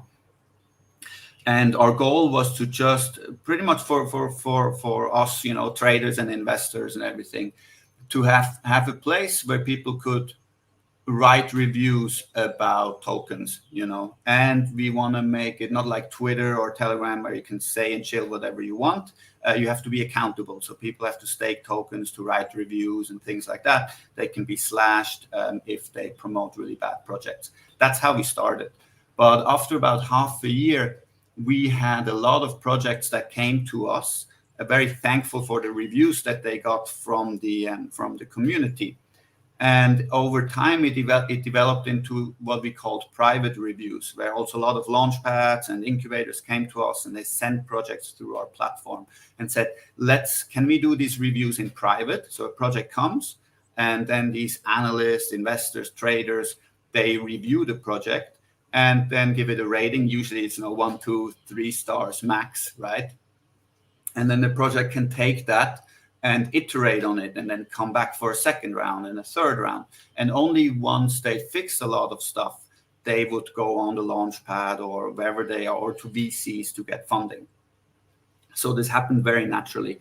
And over half a year, so we did over 100 projects, and then that's where I met up with Mandingo and Jay from Pulse Chain community, and we said, this is really needed in this community. Let's develop a concept specifically for that. And that's how we created the Forge. So what's really different for projects here is that they can just come, and because we have already dozens, we already have 60 analysts in the platform, and once we really launch properly, there will be hundreds on there. So projects can come, they can apply, and the process is split up into many sections. The very first part is they have to apply and they get a micro review, and you'll have 1 or 2 out of these 100 analysts that are there that just give them initial feedback. And if they say, you know what, your website sucks, I have no idea what's going on, right? Which happens a lot. That's most of the time, that's the problem. But then at least this project gets some kind of feedback. So usually with VCs and all these other places, they can go to hundreds. They always get turned down. They never get any feedback, right? So that's the first part. They can iterate. They can pay a little, a couple $100 kind of thing to get AMAs with the analysts, get much better, quicker feedback, then they can iterate. Now, once they can graduate this initial review phase, they need to get 5 analysts and get an average rating of 3.5 stars. Then they can get into the in-depth review section, and that usually takes a month or 2. And then the analysts will review the tokenomics, the team, the technology, all these things in detail. And what happened here in the past many times is that the projects actually end up hiring many of the analysts to their teams, because in the beginning, their teams are very incomplete. So this is how the feedback process works. I think it's very powerful because the people giving the feedback are basically also the end customers of these projects. They're the ones they want to convince to invest and support and all of these kind of things. So do you think feedback... there's Sorry, yeah. Oh, I'm sorry. I was just wondering do you think there's a possibility then that people would try and game that system to try and get popular, so to say, and then launch their project just to rug it? Do you think that they would do that? Because based on what I'm hearing, I think it might be a little bit too much of a headache for them. Hence why the safety of it, So there have been rating platforms before, and almost all of them ended up being very corrupt, where the project will come and bribe the analysts and stuff like that to then rock, So this has been we've launched for about a year in kind of live beta, and we've developed about 9 months before that. And the entire basically 2 years we've been building on this. We've been working on how we can prevent that. So we separate the power on this platform very heavily, and we have a lot of protocols in place to prevent that. So first of all, analysts have to sign up, right? They have to be approved by the other analysts. It's all decentralized. They have to stake some tokens. And any user can flag them if they say this is, shilling, this is harmful reviews, and they can get slashed and kicked out of the platform. However, once they write reviews, that's just the first step. You'll probably have dozens of reviews on the project, and you need to get what we call super upvotes from other users on the platform to have your review gain any weight. And be meaningful. And these super votes are from different people. And in the Launchpad part of it, these are people who buy our tokens, lock them up for longer, right? To get better allocations in the projects. So they have an incentive. Their incentive is to get these better allocations, right? Now, when they lock up our tokens, they get what we call these super upvotes. And that's what they can give to the reviews to say, oh, I support this review, right? And And then the third part that we have is these NFTs, these governance NFTs that actually can come in and say, hey, you know what, this project is going to rock, we're going to freeze the funds. Or on the review side, hey, this analyst is being bribed, we'll kick him out. So if you think about the project now, to get a favorable review, they need to first bribe an analyst to give them a really good review, right? They then need to bribe other investors who have locked up tokens to get good allocations to use their super upvotes to upvote these reviews, right? More so than the other regular upviews that are there. And then we still have the chance that these NFT holders call bullshit and come in and kick all of them out, right? So it's still possible if you throw a lot of money at the entire ecosystem, but we're making it very, very difficult for them to do it. Man, that's fantastic. Yeah. Dude, so yeah, we're gonna actually have you on as the highlighted guest here on Whiskey Wednesdays on the 21st. So like, guys, this is gonna be a good project. I got a good feeling about this one. We're gonna look more into it. But yeah, we're definitely gonna give you more time to speak about it come the 21st. This is just a little peek, awesome. Okay? So you guys make sure you watch that, because this is some good alpha and something you might want to be getting into. Hint, hint. So let's go ahead and let's talk more about that on the 21st. Sound good? Very good. Yes. Thanks a lot. Awesome. All right, Mark. Hey, man, good meeting you, dude. Can't wait to have you back on the 21st, dude. It's going to be awesome. Yeah. Thank you so so glad much. to have you on. All right. Very nice show. Thanks, guys. Bye. Everyone. Hey, appreciate it. Take it easy, Mark. We'll see you. That's super cool, man. That is really super cool, because you can imagine, right? People can go into their launchpad, and since they have such strict vetting criteria, somebody can go there and like, okay, what are the projects that this like particular team of like private reviewers have vetted and have basically given the green stamp? Maybe that's something I consider investing. It kind of gives you that peace of mind, that security that you can invest into maybe a project that they're green lighting and they're not like the potential to rug is going to be like gone, or it's like severely minimized, right? I think that's pretty cool. I'm looking forward to that interview on the 21st. It's going to be a lot of fun, dude. Yeah, for sure. All right, cool. Hey, did you guys see that Matty Allen released the Pulse Chain conference dates for May? Yeah. I did not, but I know we're definitely going to be hitting him up to try to talk on that. Yeah, what were the dates for that? Because that totally missed me. May 10th through the 13th, I believe, is when it is. So May 10th through the 13th is when the Pulse Chain Tour is going to be. Yep, they haven't had a space come out yet to sign up for speakers or anything like that. What do you guys think would be some pretty cool topics to talk about? Hey, Josh, we got an interesting question. Well, maybe less interesting to certain folks. I see Scott Connor asking a question about profit-taking strategies. Yep, was going to get to that here in a minute, man. But yeah, we can go ahead and pull it up now. Let's see, where is it? Okay. All right. Twinkie, you want to take this one? Yeah, I'll take this again. Your situation and decisions and life circumstances are going to be different than mine. Again, keeping in mind, most of my capital has been DCA'd in since 2021. So personally, I have both a weekly DCA as well as a periodic ultra abridged version. The money I want to put in the market every month, half goes in, half gets put on the side. If the dips are big enough that I like it, I launch cannonballs at things. So that is my overall capital entry strategy. On the exit, I'm looking for certain multiples on certain projects. If I think it's a more risky project or it's burned red hot, so maybe it was 1 to 5% of my portfolio, it's ripped a sudden 20, 30x or something crazy, I'm going to actually be rotating that out back to stables or back into certain L1s or awesome L2s I feel very confident about, so that I can try to compound my gains over time, given where we are at the market. In the market, if based on the hard lessons I learned since 21, I'm looking for certain macro indicators, certain downtrend indicators, lower highs, lower lows at the most simplistic level on the broader market. When I start seeing those trends, I'm going to be more aggressive on my DCAs out. So some of the things you can do though over time, again, your Jurisdiction based on state and country will influence aspects of this. I am not a CPA. I am not a tax professional. That said, as I've had certain opportunities, I have booked certain tax losses on paper that are eligible to us in crypto so that I show a paper loss, but I retain the same quantity of assets for a future run up. Your mileage may vary. Consult with a certified tax professional for your jurisdiction. So as I take profits on the outbound, certainly I got to pay the tax man on some portion of that.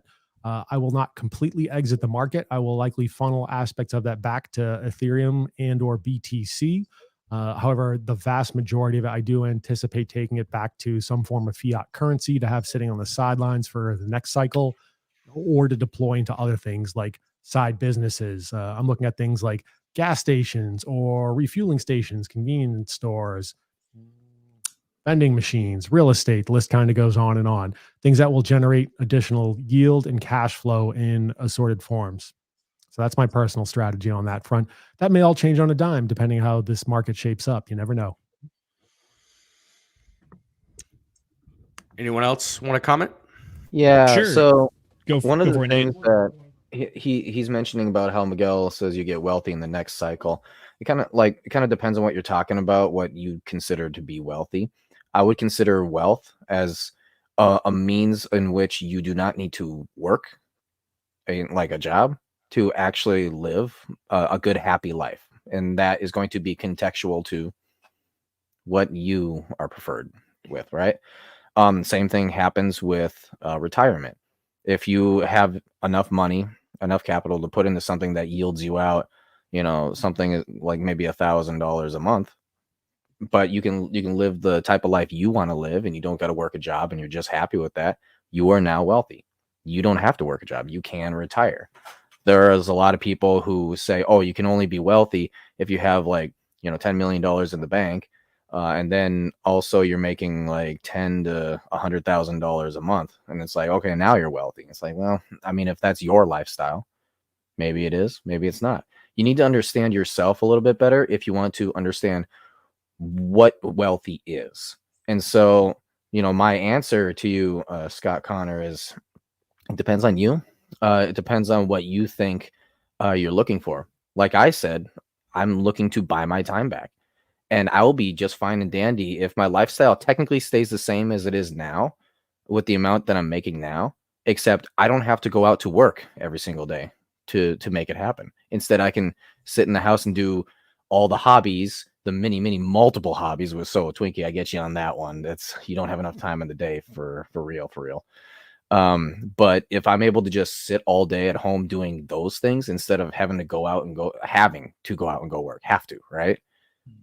Then I would consider myself wealthy.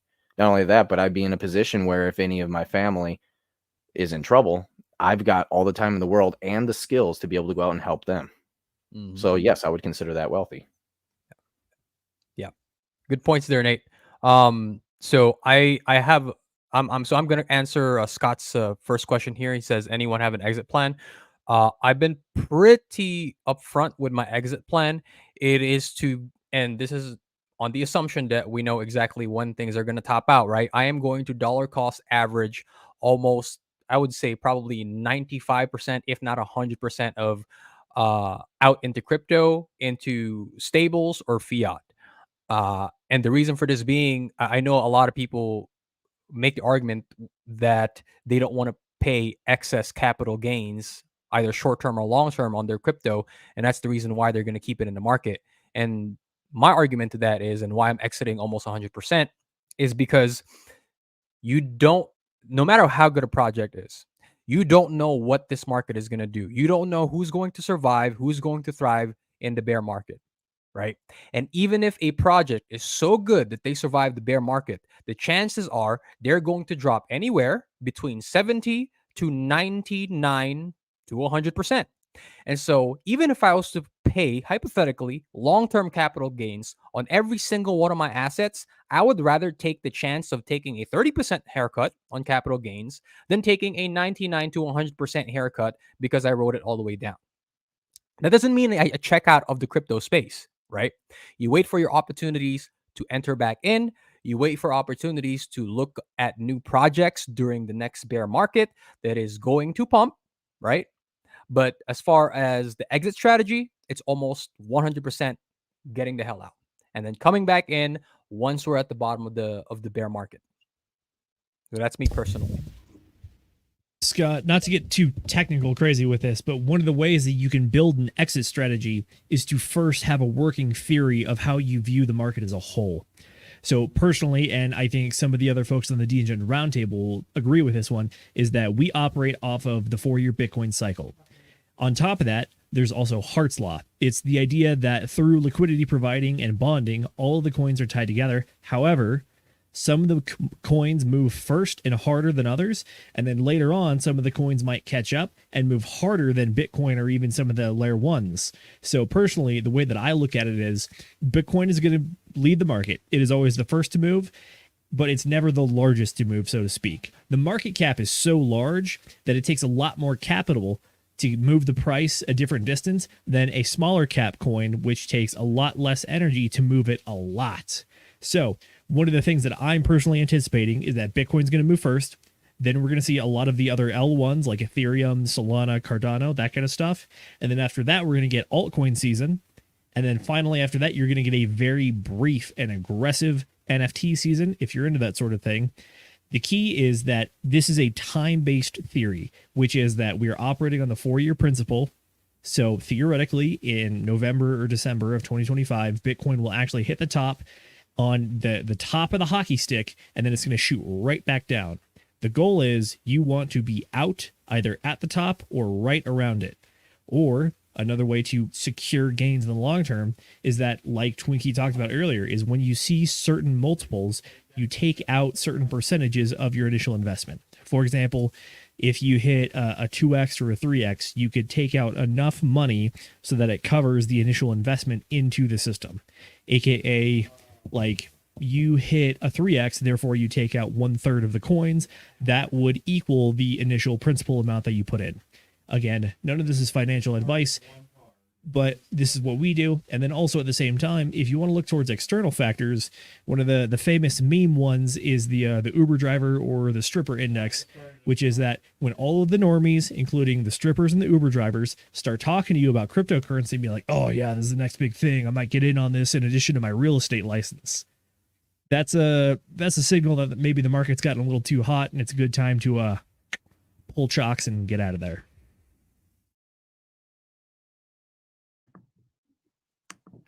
Love the stripper analogy.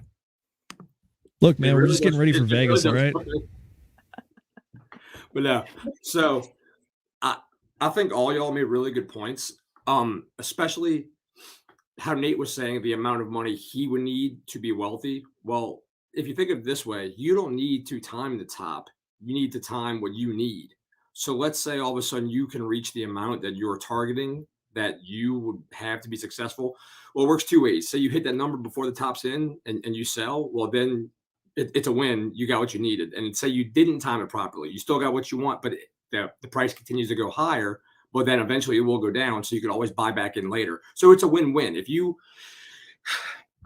I have a certain goal, a certain number set in my head. And if it reaches to a certain point in a time frame where it gets to that number, I'm going to start DCAing out. Or if I see that number approaching, I'm going to start DCAing out over a time period. I've told y'all before, I have a strategy it's a 10-week strategy. When I think the top will be, I'll, DCA out 5 weeks before, then DCA out 5 weeks after within a 10-week time frame.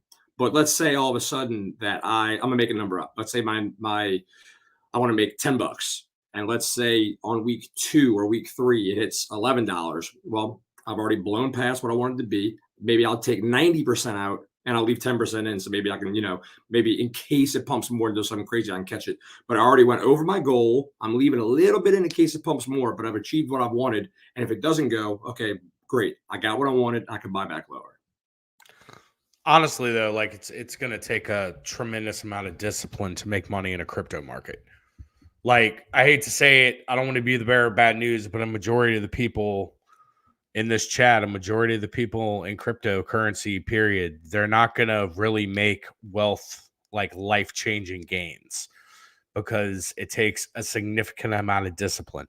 It takes diamond hands that are forged through experience and through riding the highs and riding the lows. And if this is somebody's first market, I think that they need to have expectations that they can reach. But it takes a significant amount of discipline, and it takes a significant amount of wherewithal to really hold through the highs and the lows. I mean, you know, when the market is diving, it's super easy to just hold on to everything and not sell. You're like, okay, well, if this thing goes to zero, it goes to zero. But when you've thrown money into the market and all of a sudden you've seen a 3x, and then you've seen a 5x, and then you've seen a 10x, and you start looking at your personal financial situation, you're like, holy crap, I could pay off my car if I just sell 80% of my coins right now. Then, you know, you have to have the wherewithal, the discipline to hold on to it. And that's where developing a strong strategy comes into play. My strategy is going to be different than everybody else's strategy. And that's just how it is, because that fits what my investment goal is. And I think it's imperative for everyone to make sure, regardless of their experience, that they do understand the discipline and just how difficult it's going to be to make money when things are starting to go parabolic, because it's very easy. I'm telling you, trust me right now, it's very easy to just go ahead and sell your entire bag when you hit X amount of money, when if you just held on to it and you stay disciplined, you can make 5 times that, 10 times that, 100 times that. So it'll be interesting to see. You know, like I said, I don't want to be the bearer of bad news, but I hope you guys can prove me wrong. But I'm willing to sit here and say that a majority of folks that are in the crypto space aren't really going to make those wealth, life-changing gains, because I don't know if they have the discipline and the wherewithal to do that. So, well, Josh, prove me wrong. Prove me wrong. You make a really good point. So there's a famous Mike Tyson saying, everybody's got a plan until they get punched in the face. Well, it's also the opposite. People, you can have a plan, and I've had a plan myself. Oh, I'm not going to do this, and all of a sudden I've seen red candles, and if they change my mind, then I've seen green candles, and they change my mind. People, when it comes to money, are very, very, very emotional. I personally have not sold a coin. That I'm very, very, very, very happy and proud about that. But we haven't really seen that much of gains. So it's good to have a game plan, but there are a lot of times that things will arise. And I have people in our community that I talk to on the side. Some people who told me, oh, yeah, you know what? I wasn't going to take any gains until this happened. But you know what? I got rent due, or I got some medical bills, or I got this or that. And people's stories change. But yeah, a lot of people with all these plans that, oh, well, I need this number to happen. I need 100x. Well, you hit 99x, you might mess up by not taking out and waiting for the 100x. So yeah, it's a very emotional game. Yeah. Well, one thing I want to make sure that everybody understands too, I was just recently seeing this kind of in the community chat and everything. All you guys out there listening to us right now, a little bit of hopium for you. So I can't remember who it was. I think it might have been Benny Blanco. He was talking about how, well, everybody seems like every single person is planning on taking out profits at this certain amount of time, and then like putting in the real estate and doing these and that and blah, blah, blah. And I'm like, okay, is that the 100 people that you've been hearing? You do realize that there are millions of people who are not going to be doing that. Technically speaking, like if 98% of people in crypto end up getting wrecked, it's because 98% of people, for the most part, don't really know what they're doing. So if you're hearing every single person and you're thinking everyone's doing the same thing, and it's a really good, you know, strategy, you might be in the right rooms. Okay? So if you start thinking that in your head, guys, you're in the right room.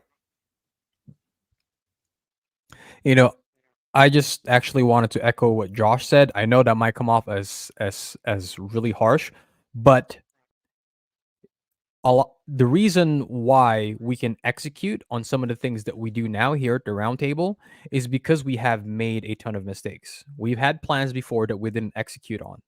And the reality of it is that in order for you to be able to get better at this space, you're going to have to make some of those mistakes yourself, right?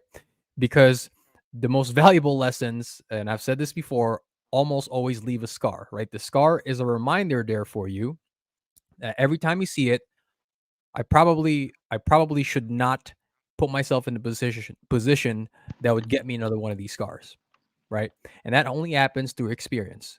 But here at the roundtable, because we have gone through quite a few of those, our goal is to help you out minimize the amount of mistakes that you could possibly make throughout the bull market, right?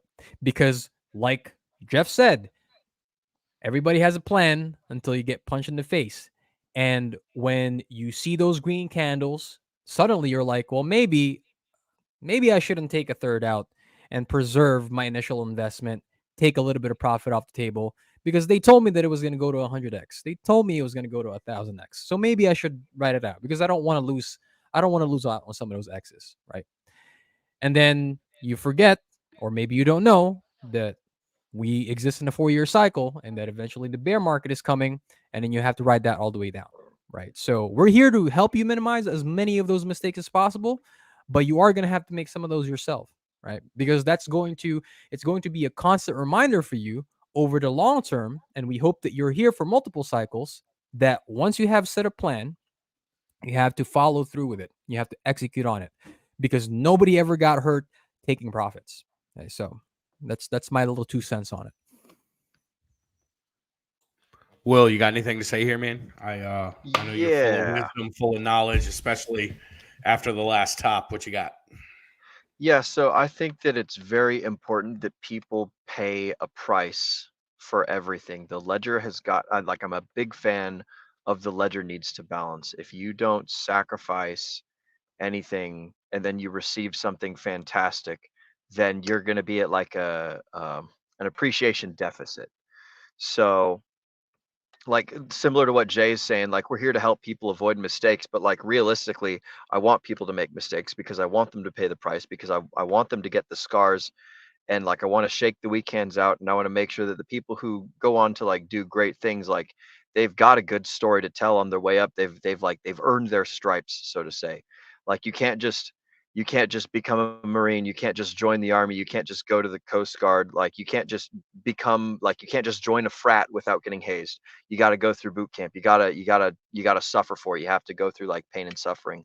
One of the things that Sami was talking about in one of his more recent videos is that like the worst thing that could happen to somebody is if they like bink it right off the bat and they just become wealthy and they never pay the price. They never do any of the suffering. They never get rinsed. They never like go through any of these trials and tribulations. And I'm a big fan of that mindset. I think that people definitely need to suffer. They definitely need to pay some sort of price.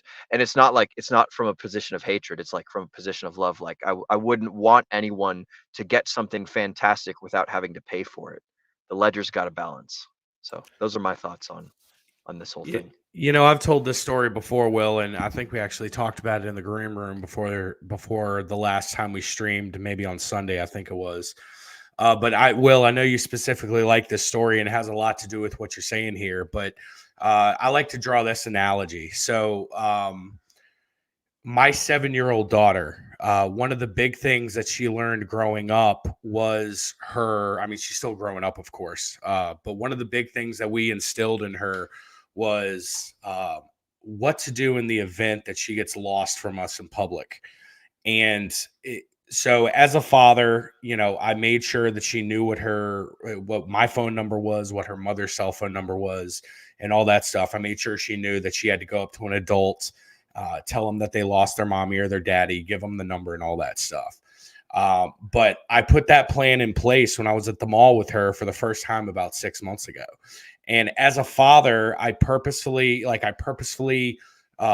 got lost. I purposely, left her eyesight and to see how she would respond to it if she was left alone in a mall food court all by herself. And to see her sit there and panic and to get super scared was one of the worst feelings in the world. I wanted to run up to her and I wanted to care for her, hug her, say, "Hey, baby, everything's okay. I'm right here. I'm just making sure you know how to handle this." But I didn't do that. I stood back and I watched and I made sure she understood what that feeling was, because 2 weeks later, when I did the exact same episode, that was fresh in her mind. And she did exactly what I taught her to do the second time. She went right up to an adult. She said, I lost my daddy. This is my daddy's cell phone number. Can you please call him? I did the same thing a couple weeks ago to make sure everything was still fresh in her mind. I got lost intentionally at the mall. She walked right up to a police officer and did exactly that. And I like to use that analogy because exactly what you said right there is correct, Will. We want to see growth, and we want to see people be able to take the lessons that they've learned and apply them to their own wealth, and to be able to make those adjustments in life, and to be able to conquer their fears.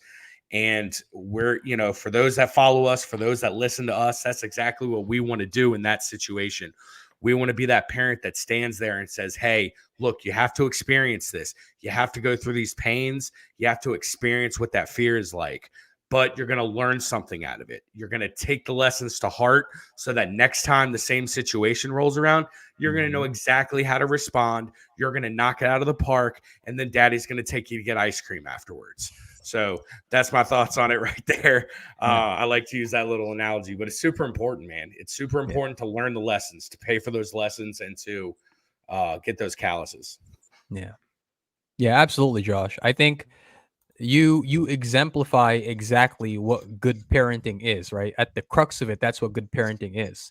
And not just with parenting, right? With being a good mentor. I always say the best mentors are the ones who create independence in their students, right? Because just like with being a mentor, just like with being a parent, no matter how much you want to teach, you want to protect the people that, like, you're a shepherd, right? No matter how much you want to protect your flock, there's going to come a time when you're not going to be there to hold their hand anymore, right? And so you have to be the kind of teacher, person, parent, mentor that creates independence within their students, right? So that when the time comes that you're not there anymore, they can stand on their own 2 feet, and they can push themselves up against the world, and not have to, not have to rely on Charlie or Miguel, not have to rely on daddy, not have to rely on mommy, and I can't do anything by myself because they're not there, right? And so, yeah, what Josh is saying is absolutely correct, and that's one of our goals here at the round table, right?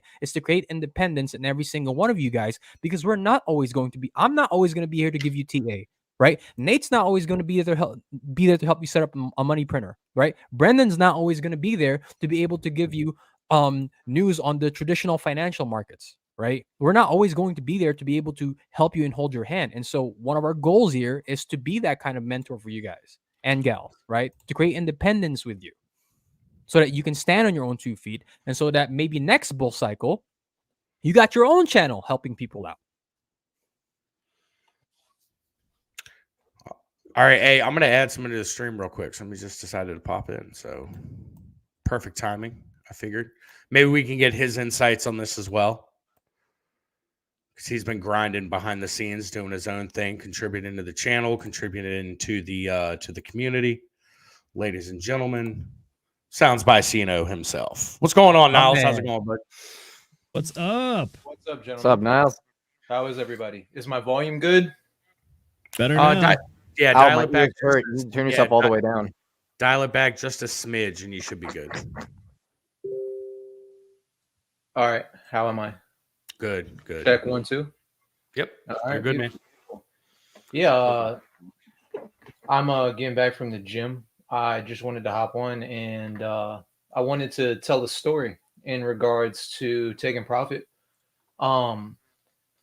So if you're in the Roundtable Telegram chat, you are probably familiar with Willie B. Long, I believe is his username. And he put us on. He's kind of one of the more degenerate of our degenerate group here. And he put us on to some pulse chain token, some PRC20. And I took a scratcher bet and I threw it in. I if I remember correctly, I threw like $120 in. And so I'm sitting there looking at PulseX, and I'm looking at the value of my token, the USD value of this token. And I'm watching it climb from 120, 150, 200. It's climbing and climbing, and it goes to about 500. I'm watching it climb 520, 550, and I'm thinking, okay, I'm up about a 4.5, 5x on my 120 bucks. I'm gonna go ahead and cash. As it's climbing, I'm cashing out $20 increments, right? I've already gotten my principal back at this point, and I'm watching it, and I'm saying to myself, when it hits $600, I'm probably gonna cash out. I'm up 4.5, 5x, cool little come up, and it probably goes to 575, and it starts dumping, and I think I cashed out at maybe like 400, 420, somewhere in there. It's Mr. Will Stevenson will love that number. But I cash out maybe 420, 450, somewhere in that range. And I remember after cashing out, sitting and thinking about it, I was like, why? Like, why did that suck so bad? I'm still up like 3, 4x on that money, but why did that suck so bad? Like, I had this like nasty taste in my mouth afterwards. And the reason is because I didn't leave the casino of my own accord, right? I realized I would have felt much better had I taken profit at like 525 on my own rather than watching it apex and then having my hand essentially forced. And so the what I gathered from that experience is that you would be much better off to leave the casino early, even if you miss the absolute top, which we all know it's impossible to time the tops and bottoms of these things. So you're much better off to just leave while you're up, and you'll feel much more sound psychologically instead of letting the market dictate when you leave, especially if you have to watch your portfolio round trip from like 100K down, like, up from like 25K, 50K, 100K, and now you round tripping back down to like 50 and 40K. You'll feel much better about just cashing out at 80K. So I just wanted to share that little tidbit. No, that's badass, man. No, that's great. That reminds me kind of, oh man. It's an interesting perspective because when you're like this is what I've been having a lot of anxiety about like, okay, we're going to the bowl, like when the bowl starts becoming over, when do I cash out, right? And the idea came into my head, okay, I got my tiered system, right? Of like 205, half a million, up to $1 million, 1.7, I think it was. But okay, so when I hit that 200,000, am I pulling everything out then? It's not a terrible idea. Right? And this is the thought process I went through. Well, it's not a terrible idea because I hit the goal. It would suck to watch it continue to go up and maybe I hit the halfway point of it going up. That would feel bad. But you know what? And this idea did come to mind, and you actually experienced it, is like, what would feel worse? It starts going down and you're like, oh no, but it's going to go back up. And then you just go all the way down and you never did anything.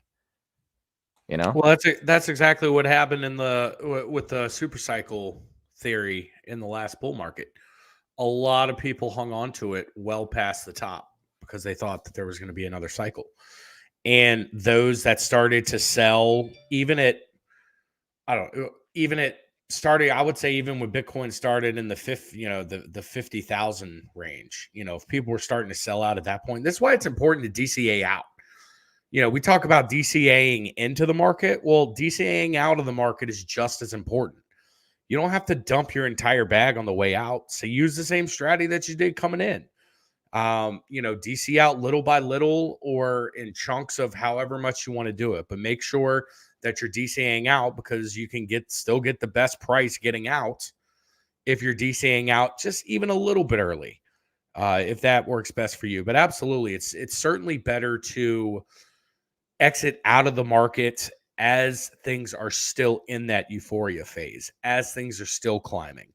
That way, you're going to exit out on a good position and, if you DCA out the right way, you can still get a better price out as you continue to DCA. So, any other thoughts on that?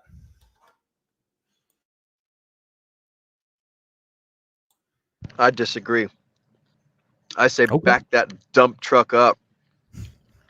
That's my way. What are you saying? Are you saying punch it all out at one time? Punch it all out at once. Punch it all in at once. The less decisions you make, the less chance you have to fuck it up. That's my personal. So like I'm a big fan of do something, stick with it, and move on to the next thing. That's my own little philosophy, right? It obviously doesn't work for everyone, but that's the way that I roll, is all in every time, all out every time. So now, do you not DCA in? Oh, I back the dump truck up every time I got money. All the money is thrown in every time. So like I DCA in that I know that I'm earning money and there's going to be more money like next week, but every week it's like, oh, yep, the maximum is going in right now. So that's how I roll. Okay. Yeah, I would say that's Will's probably a little bit more on the peanut brain. Yeah, he's on his peanut brain wave. He's just going to eat everything at the market, any opportunity he gets. But he's a little bit more on the risk tolerant side of things. I think the average bear is probably going to be a little more risk averse, somewhere in the middle. So that strategy, that works for him. I kind of like I'm more so along the lines of what Jeff had said, where he's going to ladder out based on walking 1 year from the peak or from the halving date, and then that's historically speaking been the top of the altcoin market. So then he's gonna walk forward X amount of weeks, walk backwards from the 1 year date X amount of weeks, and then slowly ladder out a portion of the portfolio. So that way, hypothetically speaking, as long as the 4-year cycle holds up, you will have snatched something out at the peak, but everything like Nate was saying, or maybe it was Jay, but you've grabbed something around the top of the market. So, but hey, I mean, not everybody has balls of steel like Will, so to each their own. Will has a very good point though about decision making, which is that the more decision points you create is more opportunities to make a bad decision or screw something up theoretically. So from one standpoint, yes, if you can reduce the amount of decisions you have to make consecutively in a row without like a good break, there is a higher risk factor for making bad decisions. However, at the same time, part of the reality is that for a lot of us, myself included, is that the dollar cost averaging in is partly dollar cost averaging in because that's the same time frame that the paychecks come in, which is that we're still working the day job. We're still trying to, make ends meet on a lot of different things. And then the extra money that you can put towards investing, that happens periodically. So there's kind of a natural flow that happens with that. However, at the same time, dollar cost average in, dollar cost average out. But then at the same time, it is absolutely possible to do some technical analysis and do some forethinking and consider what your targets are and what your goals are. One of the points that I always start with when it comes to anything is, what is your goal? What are you trying to achieve or accomplish? If you're just trying to 2x your money, that's pretty feasible, and you can reliably do that if you know what you're doing. However, at the same time, if your goal is to hit 1,000x, theoretically is possible, but you really got to know what you're doing and also understand that the risk tolerance required for that is a lot higher. So again, set your goals early, understand how you can achieve them, and then stick to the plan. And like Will said, if you can try to reduce the amount of decisions you have to make, the better off you're going to be when it comes to sticking to your plan. I'm not going to say you're going to maximize your gains or anything, but I'm going to say you're going to maximize your probability of success of achieving the plan that you laid out. If you're thinking about it too, let's pretend you perfectly predict everything and you pull out at the very top, right? And the very top would have been like $3 million for you. Well, life isn't perfect, obviously. So you end up pulling out only $1 million off of like say 20,000.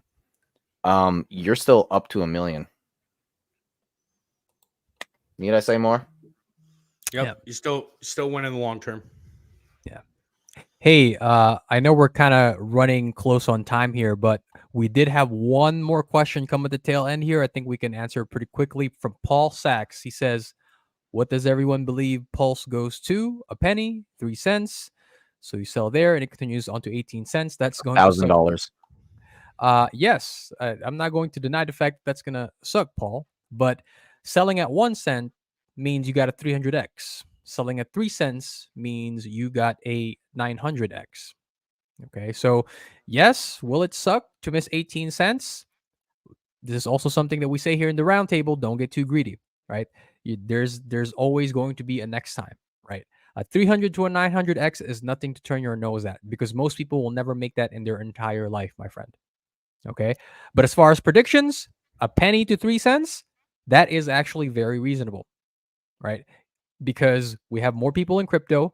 Richard Hart is going to win against the SEC, which means not just Hex, but the rest of his products are not going to be gatekept anymore. And people are going to have to recognize, because when they have no stones left to throw at him, I guarantee you, everybody is going to know his name. Everybody is going to know this ecosystem. And 3 cents, yeah, my friend, that's an understatement. I think 18 cents, sky's the limit. Jay, think about this.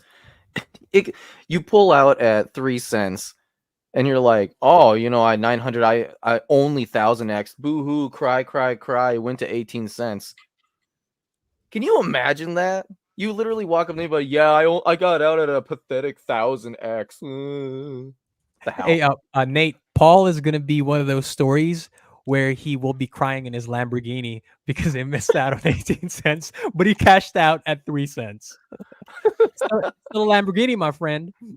I think a big mistake that a lot of people make is they put a specific price on when they're going to pull out instead of just saying, hey, look, this is a 4-year market. This is a 4-year timetable. I am going to set different momentum indicators and I'm going to set checklists. And when those checklists are achieved, at that point, I'm going to sell, regardless of what the price is. That's a smart way to do it. Because if you set a price, say, you know what, I'm going to sell my Pulse chain at 1 penny. And by the time it gets to 1 penny, it's only showing maybe 65 to 70% of the strength indicator. And you haven't hit all your checklist yet, then you still have a good amount of time to go. You still have a good amount of strength that you can ride up. So if people can get out of setting the specific price points on when they're going to exit the market and just say, hey, look, I'm going to buckle down. I'm going to focus on understanding RSI and MACD and all that different sorts of stuff. And I'm going to pay attention to fundamental analysis and really get a good feeling of that stuff. Because it's very, just like Twinkie said, it's better to be a jack of all trades in every little topic than being a straight brainiac and TA, but lack in every other aspect. So it's very important to have at least a little bit of knowledge of all of this stuff. So that way you can apply it together and you don't miss out of those momentous opportunities to catch an even higher wave than you could have imagined if you had just punched out during a certain price point. So, all right, let's go ahead and wrap this bitch up. How do you guys feel about that? We've been going for about 2 hours and 3 minutes so far. Will, I'm going to kick it over to you. We're going to go Will, Zenith, Jay, and then Nate for closing out. So, Will, what are you working on? Where can they find you? What are you excited about? Well, I would like to give everyone one final aloha as we tie the stream up. You guys can find me at linktree/Will Stevenson. All of my socials are in the description below. If you want to meet up with other Hexicans, then what you need to do is go to this link right here, t.me for, oh, well, it's hidden by the chats, but whenever that goes away, it's t.me/hex_meetup.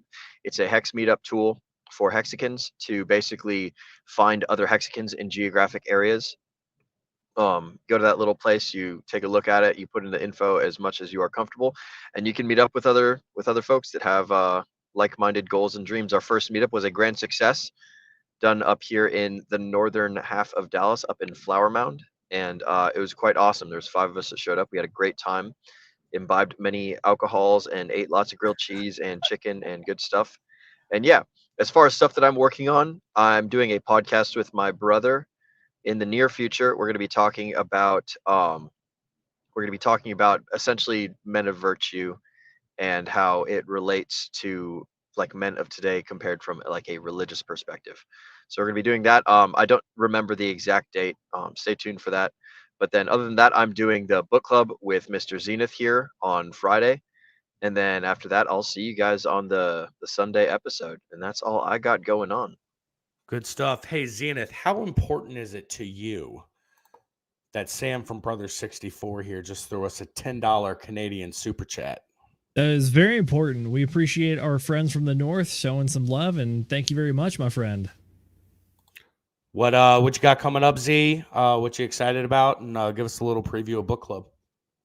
Well, this Friday at the usual time, 8 p.m. Eastern time, we are doing Way of the Wolf for book club. This absolute highlighter, eyeball breaker of a book is the one that we're covering. Notably, this is The Man from The Wolf of Wall Street. This is covering the straight line selling technique that he utilizes. It's partly highlighted in the movie, but you don't really even see it. But once you know what it is, you'll actually be able to identify it. At the same time, even if you're not interested in sales, it's just good persuasion, then also understanding of how to make people, or maybe not how to make people, but how to pitch yourself best for certain aspects. That is, again, on Friday at 8 p.m. Eastern time. Again, additionally, I will be on Will's Brothers podcast as well, the Sam Stevenson podcast tomorrow. And then on Friday, we have book club. And then Thursday, Friday, and Saturday, if you catch me in the Telegram, or I might be on Twitch or YouTube, we will be streaming Shrapnel. They're going into early access. This is one of the Game Fry projects that we have been looking forward to. So if you want to post a cool clip and tag me, or look for somebody to play with potentially, hit me up in our Telegram chat, which, by the way, you can join by scanning the QR code down there. Jay, what you got, buddy? Hey, as always, guys, thank you so much for joining us on another episode of Whiskey Wednesday. Thank you to all of our guests that came on. Thank you to everybody watching in the live show and the people that will be watching on the replay. We know the time is your most valuable asset, and we do appreciate that you spend some of that time here with us this evening. As always, you can find me on X at _P90Hex and on Instagram at @agent_J Schroth. And just to echo a little bit of what Josh was saying earlier, you have to have a foundation of every single skill, right? And that's why we're here. Use us as a soundboard. We've got over 170 people in that Telegram community. We've got people there who are founders who have graciously given us their time and their wisdom. Use them as soundboards. Bounce ideas off them. Learn from them, right? And hopefully you minimize some of those mistakes that we all have to make eventually, right? As far as where you can find me next, I'll probably be in the chat watching Zenith with Sam Stevenson. I'll probably be here for book club if I manage to finish The Wolf of Wall Street by Friday, and then on that Sunday stream, as always.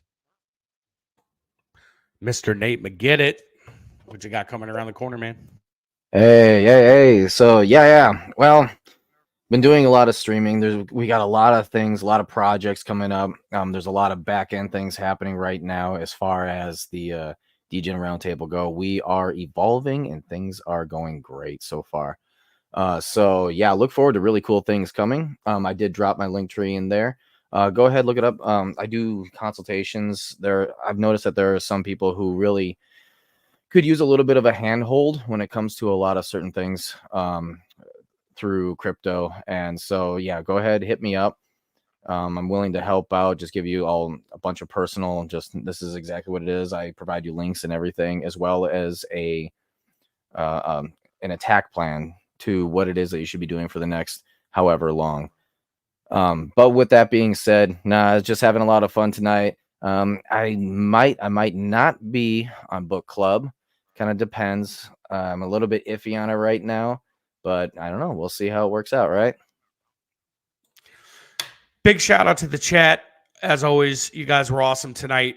awesome conversations going all the way around the corner. So outstanding stuff. Niles, thanks a ton for hopping on, man. Twinkie, awesome having you. Appreciate it so much. You guys are phenomenal. And of course, ZJ, Nate, Will, you guys make the show what it is. It's absolutely awesome. My name is Josh. You guys can find me on Twitter, on Instagram at Chocolate Taints. That's where you guys can find me. All right, get out your notepads real quick, pull up your iNotes or something like that. I'm going to give you guys our streaming schedule through March. All right, I'm just going to go ahead and throw it out there. So I'm going to give you guys a second to get your stuff, get your pens out and all that stuff. So next Wednesday, we got Fashion Coder. All right, she's going to be in the house as a special guest. We got Fashion Coder on Valentine's Day. The Wednesday after that, we have got Mark, the gentleman that was just on here hanging out with us. We got him in the Whiskey Wednesday slot. So he's going to be February 21st. February 28th, we had the one and only Mr. Gary Woods Funding Gym as a special guest in the house. That's going to be absolutely awesome. On March 6th, we're going to have Sam from Brother 64 in the house for Whiskey Wednesday. That's going to be absolutely phenomenal. Looking forward to that. And then the big surprise, we just got it confirmed. It's going to be awesome. On March 13th, we're going to have Axis Alive. We're going to have Crispy Man. And we're going to have Rags to Riches in the house chatting it up with us. A three-way special guest series. And I haven't asked him yet, but he's live on stream right now. I think the Whiskey Wednesday after that should be Niles. I'm just throwing it out there. You got that invite, Niles. We can talk about it behind the scenes. I think it'd be awesome if you went ahead and followed those three up the following week. I think that would be pretty cool. So that's what we got coming up through March. And of course, we're going to be, once we get through this month, we're going to start looking to book into April and all that stuff. So we got a ton of stuff coming around the corner. Make sure if you guys haven't done so already, join the Telegram. Tons of fire information. Tons of great content in there. You guys, the Dace Telegram Tuesday calls is absolutely awesome. Jay did a special TA thing in there earlier this week. It's awesome. We constantly have stuff going around in there. So get in there. It's free now. It's not always going to be free. Make sure you do it. New viewers, we appreciate the viewership. Make sure you hit that subscribe button. Make sure you come back here 8 o'clock for Friday book club. And then we have Super Bowl Sunday. We're going to have a show on Sunday as well. So like Nate said, like everyone said, we got a ton of stuff coming around the corner. I'm going to go ahead and close us out. Thank you so much again. You guys are awesome. We absolutely love doing this. We absolutely love your viewership. We do not take it for granted, and we are trying our hardest to bring you guys the best content that we can. So make sure everyone degens responsibly. In fact, we about to go up like.